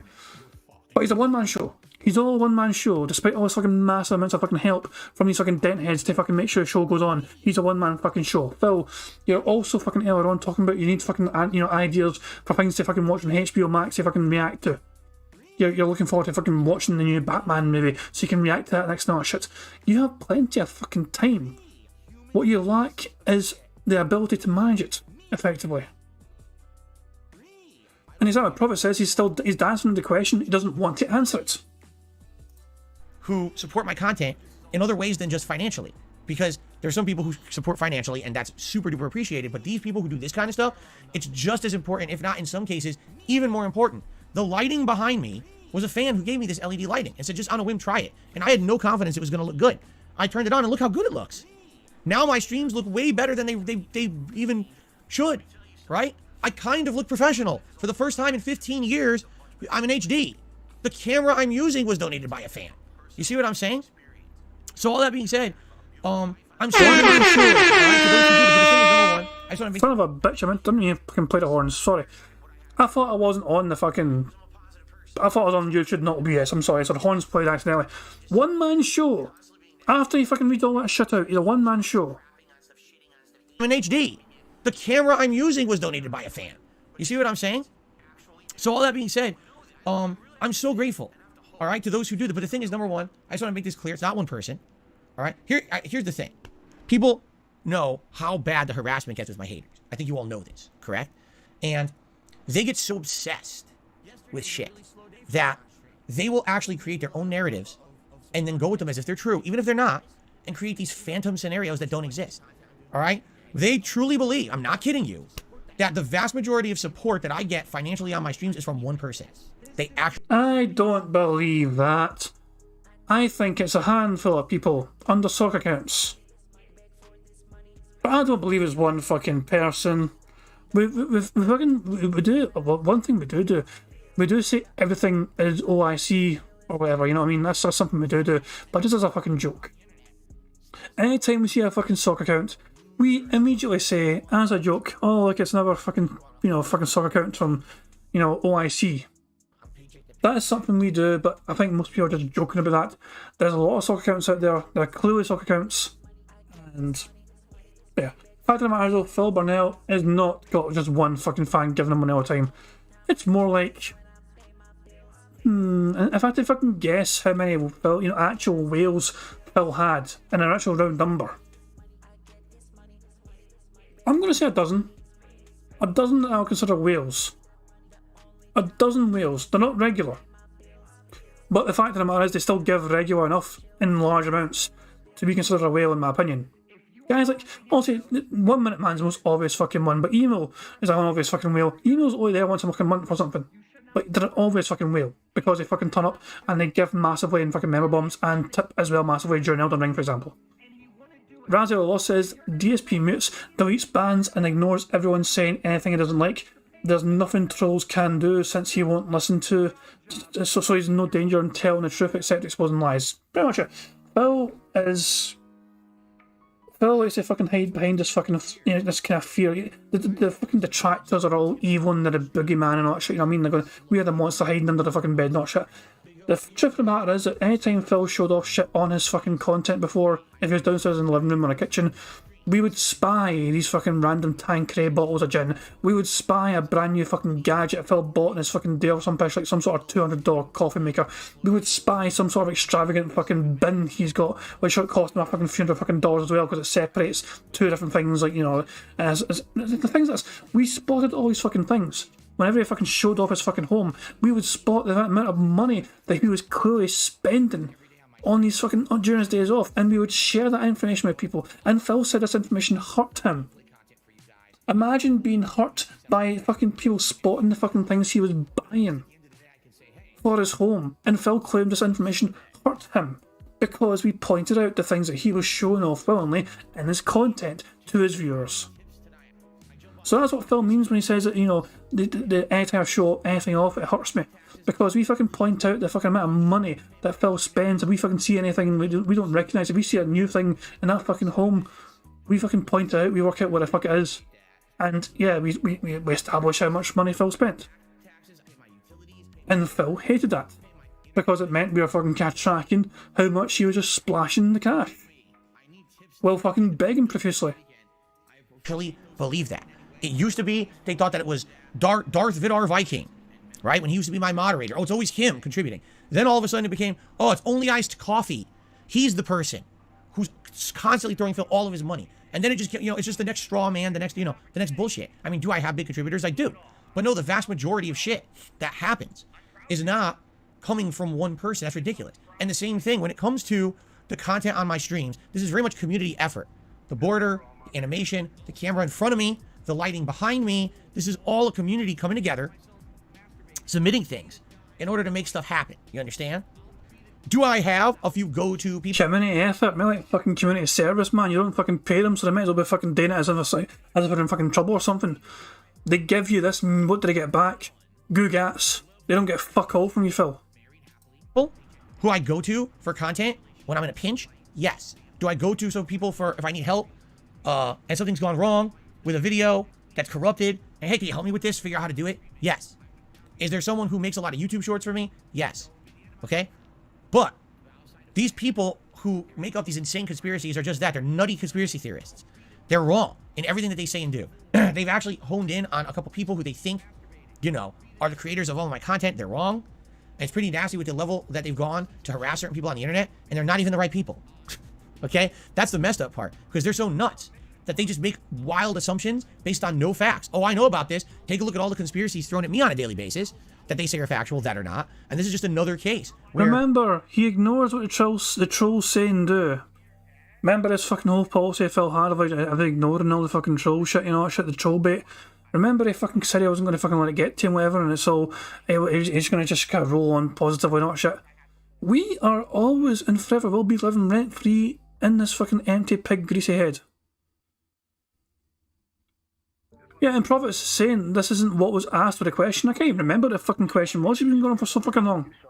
There's, people, not one person, but several people who contribute to the content on my channels. Oh yeah, the question was, no. It was asked, why don't you pay or hire a person doing it? Well, I thought it was asked, why doesn't he consolidate his content? On DSP Gaming, like he does on DSP DX. And that's how he fucking got into this fucking segment. And idiots think it's all one person, and actually even have a name for the person, and they're all wrong. Das Bullshit, aka the patriarchy. In case you guys didn't know, Das Bullshit does not like to contribute to Phil on his main account, so he made up a sock account called the Patriarchy, and that is the account he uses to support Phil financially and tips. Bizarre, I know. I don't understand why Das Bullshit would feel a need to fucking hide that fucking fact, but it is what it is, I guess. And it's fucked up, okay? Now, could I, long-term, hire someone to do shorts and to do edited content for me? Yes, I could. Okay? Now, has there ever been a discussion? Well, that's for me to know and for you not to know, because it's a business discussion from behind the scenes. How I get my content, who I pay, who I don't pay, who donates, who doesn't donate, is none of your business. You don't even have the right to ask the question. I can fucking save people a lot of fucking time. He doesn't give a single fucking person a single fucking penny, because that's his money. And it's always his money. If you've got money, give it to fucking Phil. Because it's literally none of your business. You don't own and operate this business. You have no stake in it. You're not the one making the content, right? So what does my arrangements with people have to do with you? Because you submitted a $1.30 tip on my stream, you think that I'm going to tell you who it is that makes my content and if I pay them and what I pay them.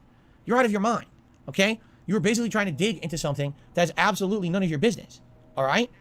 Are there people who I've paid for things over the years? Yes. Are there people who submit things for free? Yes. Is it any of your business? No. Should you have asked me that question? No.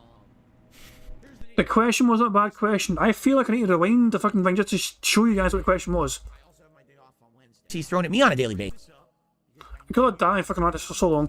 Then all of a sudden it became, oh, it's only iced coffee. Oh my fucking god, how long did I fucking run for? Content for you guys. I don't have enough time to sit around doing that stuff. Holy fuck. Let me address the first half first. The YouTube shorts are good. We like them, right? To do, I guess. Oh, fuck, this is incredible. I'm trying to get to the fucking question. I've been rewinding like fucking 4 or 5 minutes. Here we go. Right, the question. Here's the question. Would you consider bringing on the person who edits your shorts into a more full-time position in your business? Because I feel like they've edited your gameplay videos into more digestible videos, such as editing out the boring parts with making them a lot less redundant. With that said, are you considering consolidating the gameplay uploads just like you're doing the React content? That was the question. That was the entire question. At no fucking point in time has he asked for information on who the fucking editor was. At no fucking point in time did he ask for details in that kind of manner. Phil spun that question into trying, as Phil considered making his content in DSP Gaming more digestible, like the React content is. Phil's React channel is actually arguably not too bad in terms of consuming the content on it, because he's actually fucking done it. You know, it's like 1 or 2 videos per fucking day, and the videos are like fucking 20 minutes long or 30 minutes fucking long. Unlike DSP Gaming, where it's like fucking 6 or 7 hours of fucking footage and 6 or 7 videos per fucking day. So yeah, the person at no fucking point in time asked Phil for details like that. He was just merely curious whether the fucking editor that's been doing stuff for Phil before, right now, is going to fucking be brought on, perhaps, to try and make the content on DSP Gaming more digestible and cut out the more mundane, boring parts. Essentially, are we going to get edited content on DSP Gaming and cut out the raw, boring stuff, because not everyone fucking likes that shit these days, at least not as an only fucking option. And he managed to spin that into some sort of strange fucking fuck you for asking me questions about my editor and business rants. Long term, hire someone. Hold on, I need to get to where I fucking was. No. Here we go. Okay? You were basically trying to dig. This is what I'm saying. He managed to, he seemed to completely forget the fucking question and then turned it into a fucking attack on the guy. You don't own and operate this business. You have no stake in it. You know, you're not the one making the content, right? So what does my arrangements with people have to do with you? Because you submitted a $1.30 tip on my stream, you think that I'm going to tell you who it is that makes my content and if I pay them and what I pay them. You're out of your mind, okay? You were basically trying to dig into something that's absolutely none of your business, all right? Are there people who I've paid for things over the years? Yes. Are there people who submit things for free? Yes. Is it any of your business? No. Should you have asked me that question? No. So, in general, here's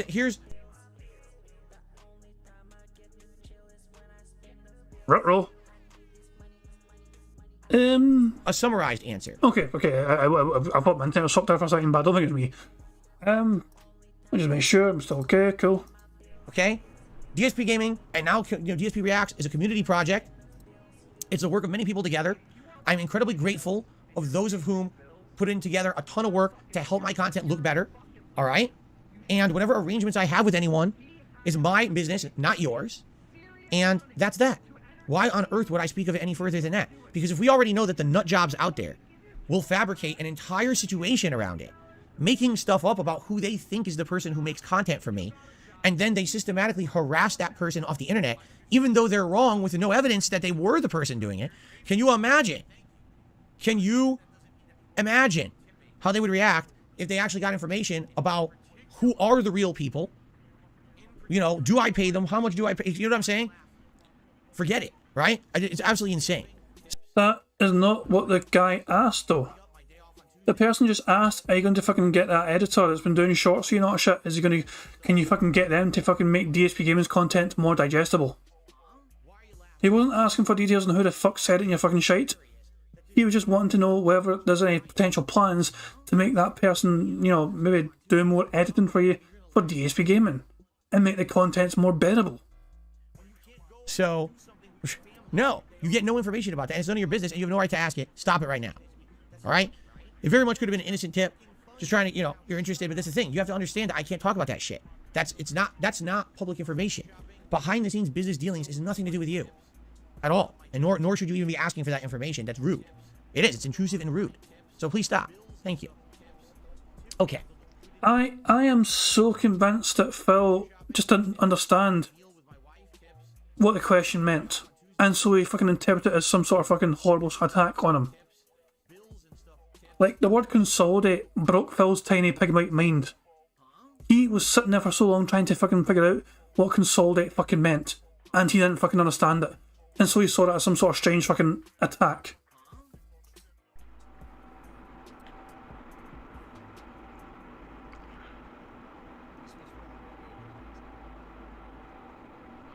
So now this person did another $1.30. This person's all over the place. Listen to this. What I meant by consolidating is paying an editor to take a 40-hour playthrough, but just make it into 4-hour-long videos of highlights, so it's less video spam, it's easier for people to watch in the long term. Also, is Oblivion getting sent to the Shadow Realm finally? I hate to say it, but the stream put me to sleep in seconds last night. The game has to go. Alright, you ready? Here's my response to everything that I have to say about you. Ready? You ready for this? By the way, that was a good suggestion that could help DSP Gaming. But of course, Phil's about to be fucking toxic. Go on, Phil. No! We also have to say this as well, okay? Stop it. Get some help. Okay. Thanks for the tip. Crasco, I believe, did a super sticker.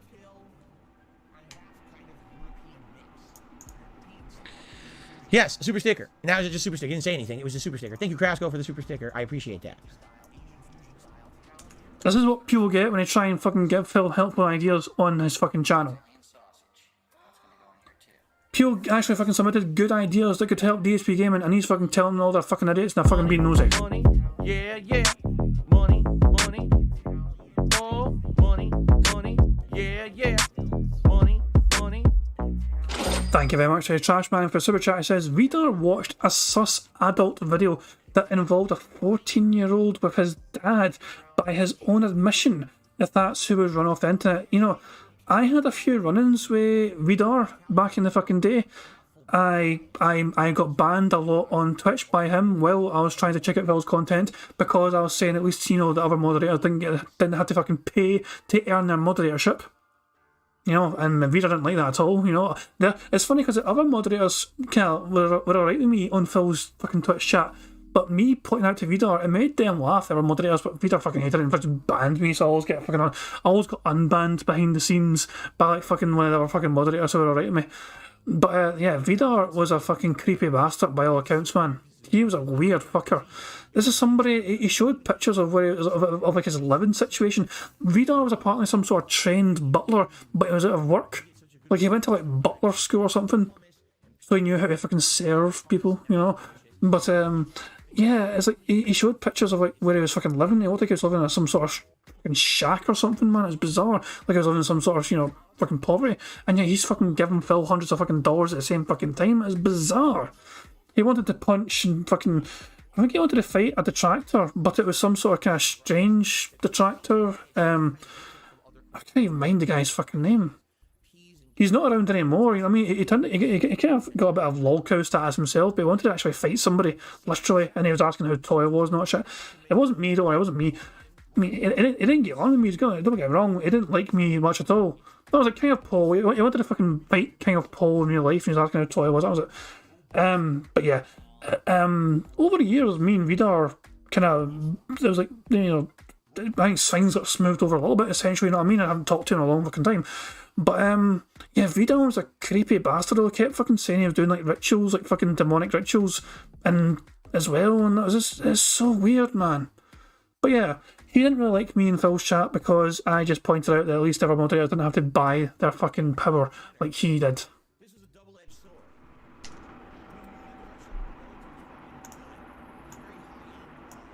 All right.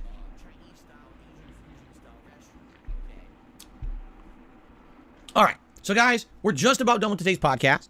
If anyone else has a question or a concern or something, if you'd like to throw it my way, I would like to at least open it up for a minute or two of Q&A, because usually I like to do that, and we didn't really have time. But if you guys have anything, please throw it my way now. Let's try to do it quickly, okay? Very good. It complements the flavor perfectly. It's so weird because it's nothing like any other cuisine. Do I like Crash Bandicoot? Yes. Yes, I enjoy the games.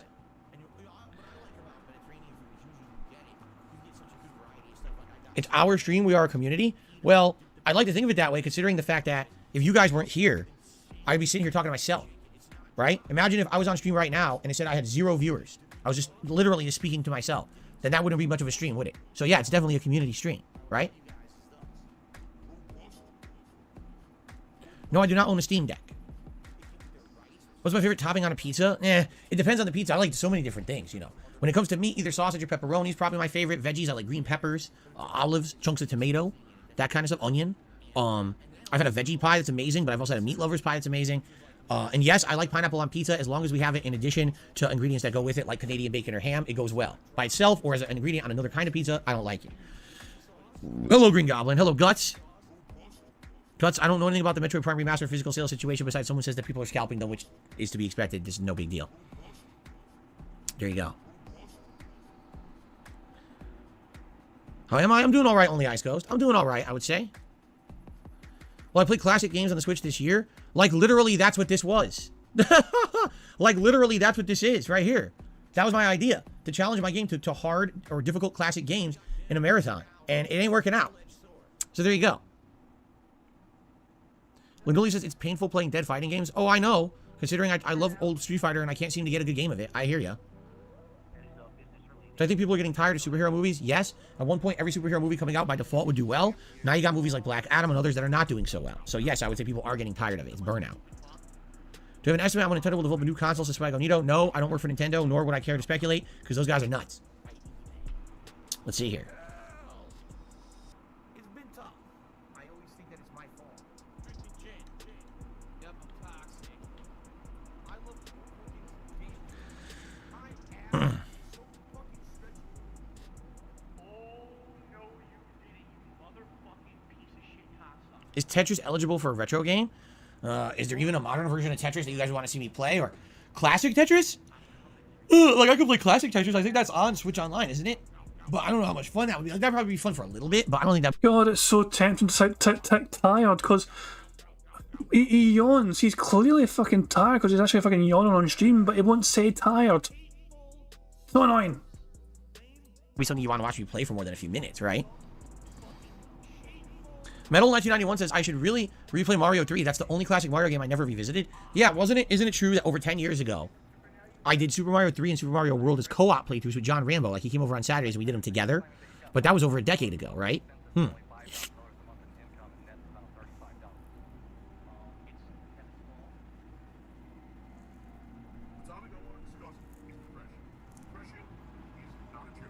you ever thought about playing chess on stream? Well, the thing is, I know how to play chess, but I haven't played it in a very, very long time. I would likely suck at it, because I would basically only remember the general rules, but not any strategies.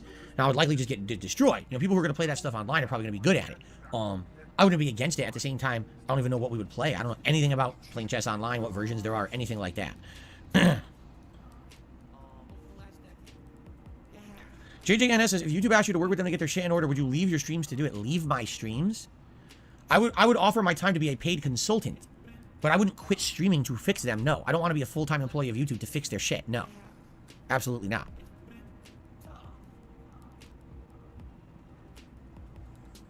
Yes, I owned a PSP and a PS Vita, and I barely used both of them. Would I ever play a poker game? Maybe. I'm not, again, poker, I know how to play it. I'm not good at it. There's something ironically hilarious about Phil owning a portable gaming fucking unit where he doesn't fucking leave his home 6 days of the goddamn week. And he's a fucking hermit and he doesn't like going outside anyway. But there's something kind of, you know, ironically hilarious about Phil owning some sort of portable gaming, some sort of accessory where he just doesn't fucking do it. You know, he just doesn't, there's no need to be portable for Phil Bonnell. At it, but it would be fun to maybe try. But again, you would think that people who play that stuff online are probably good at it, and they're just gonna wipe the floor with me, right? Pickle Nipple did a $2 tip. What a great name. I don't know anyone who has more ranged detractors than you. I haven't heard any other trolls say I haven't heard any of the YouTubers say trolls contacted a car shop or an electric company to get their information. They need help. Here's the thing, I don't even have to say anything. All I'm doing is reading your message. That's all I have to do. I literally don't have to respond. I'm just gonna say thanks for the $2 tip. I don't have to continue saying a word, because the statement stands for itself. You know, I don't even have to agree or disagree. There you go. Okay, guys, let's end the show. Thank you for watching. And now, by the way, it's time to sit back and relax. Now we can finally do it. Here we go, guys. Oh yeah! I do have a sad message for you. I have to use the bathroom. It's gonna be a few minutes. All right. So I'm sorry that I can't jump right into the gameplay. I wish I could, but nature calls today, and so there will be a few minutes delay. All right. So now I will ask you a question.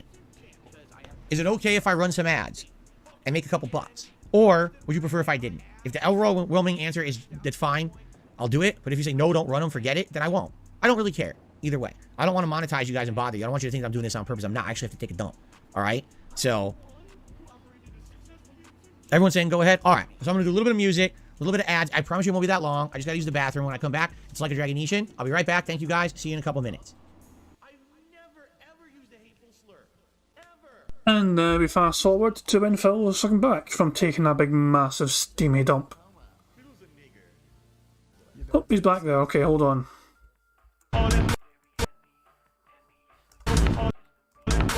Nope. Nope. Chair again when I was using the bathroom. Here we go.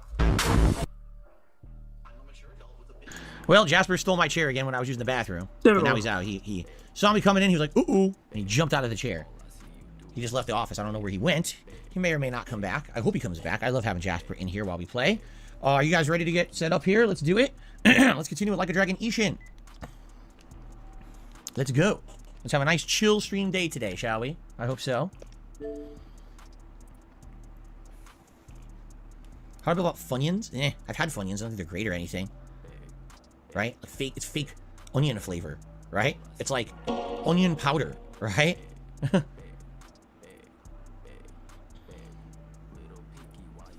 Okay.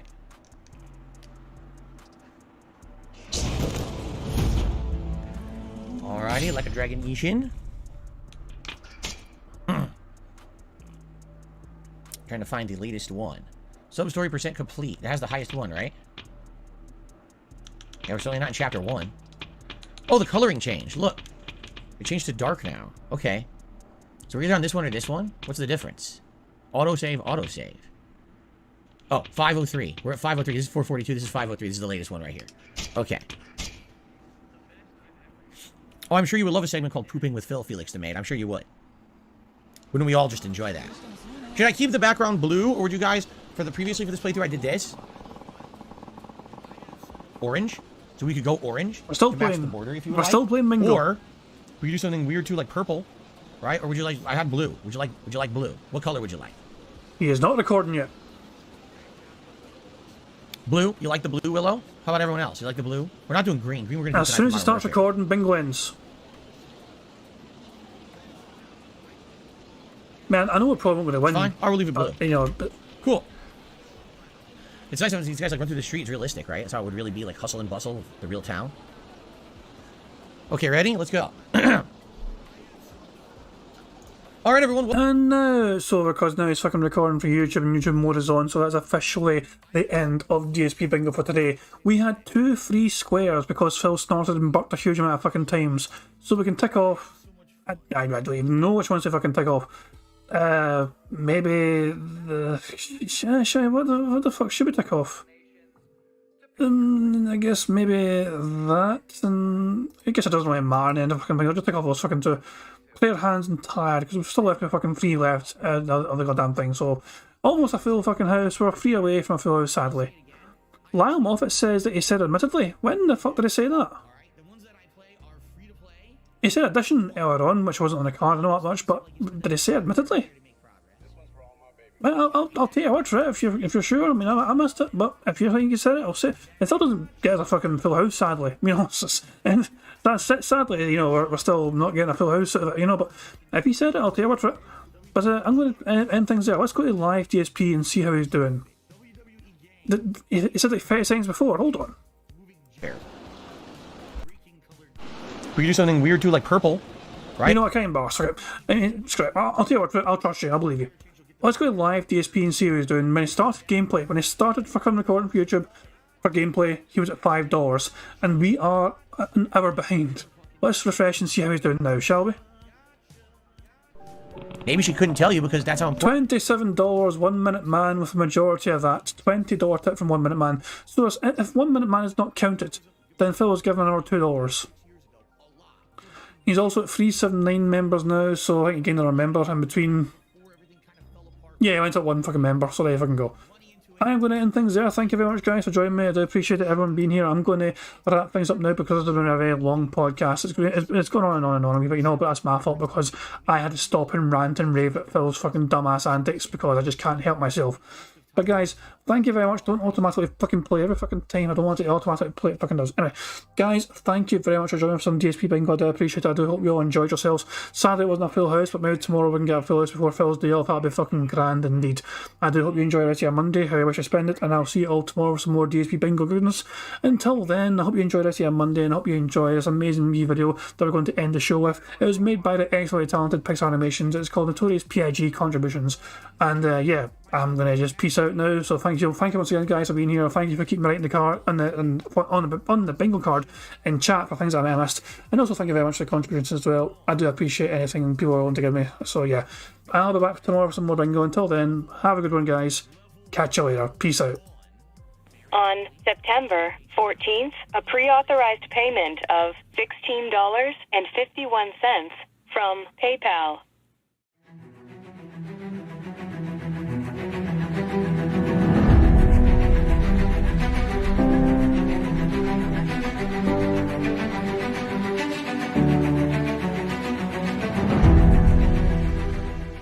All right, Luna Mills has tipped me $1.30. It says, I'm back. What's your favorite type of shower?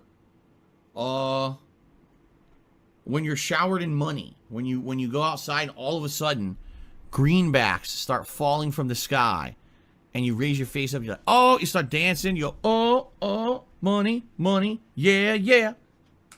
All right, I don't know what the hell you're talking about, but thank you for the first tip of the day.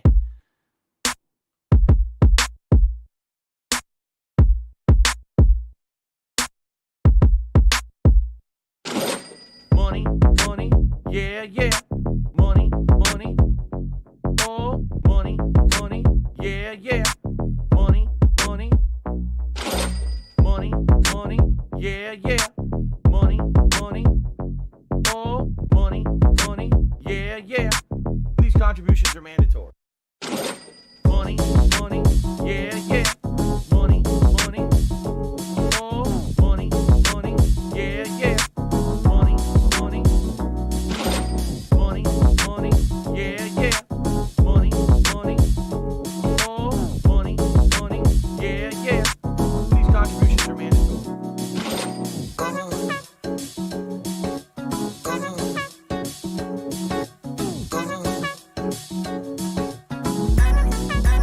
Show me the money.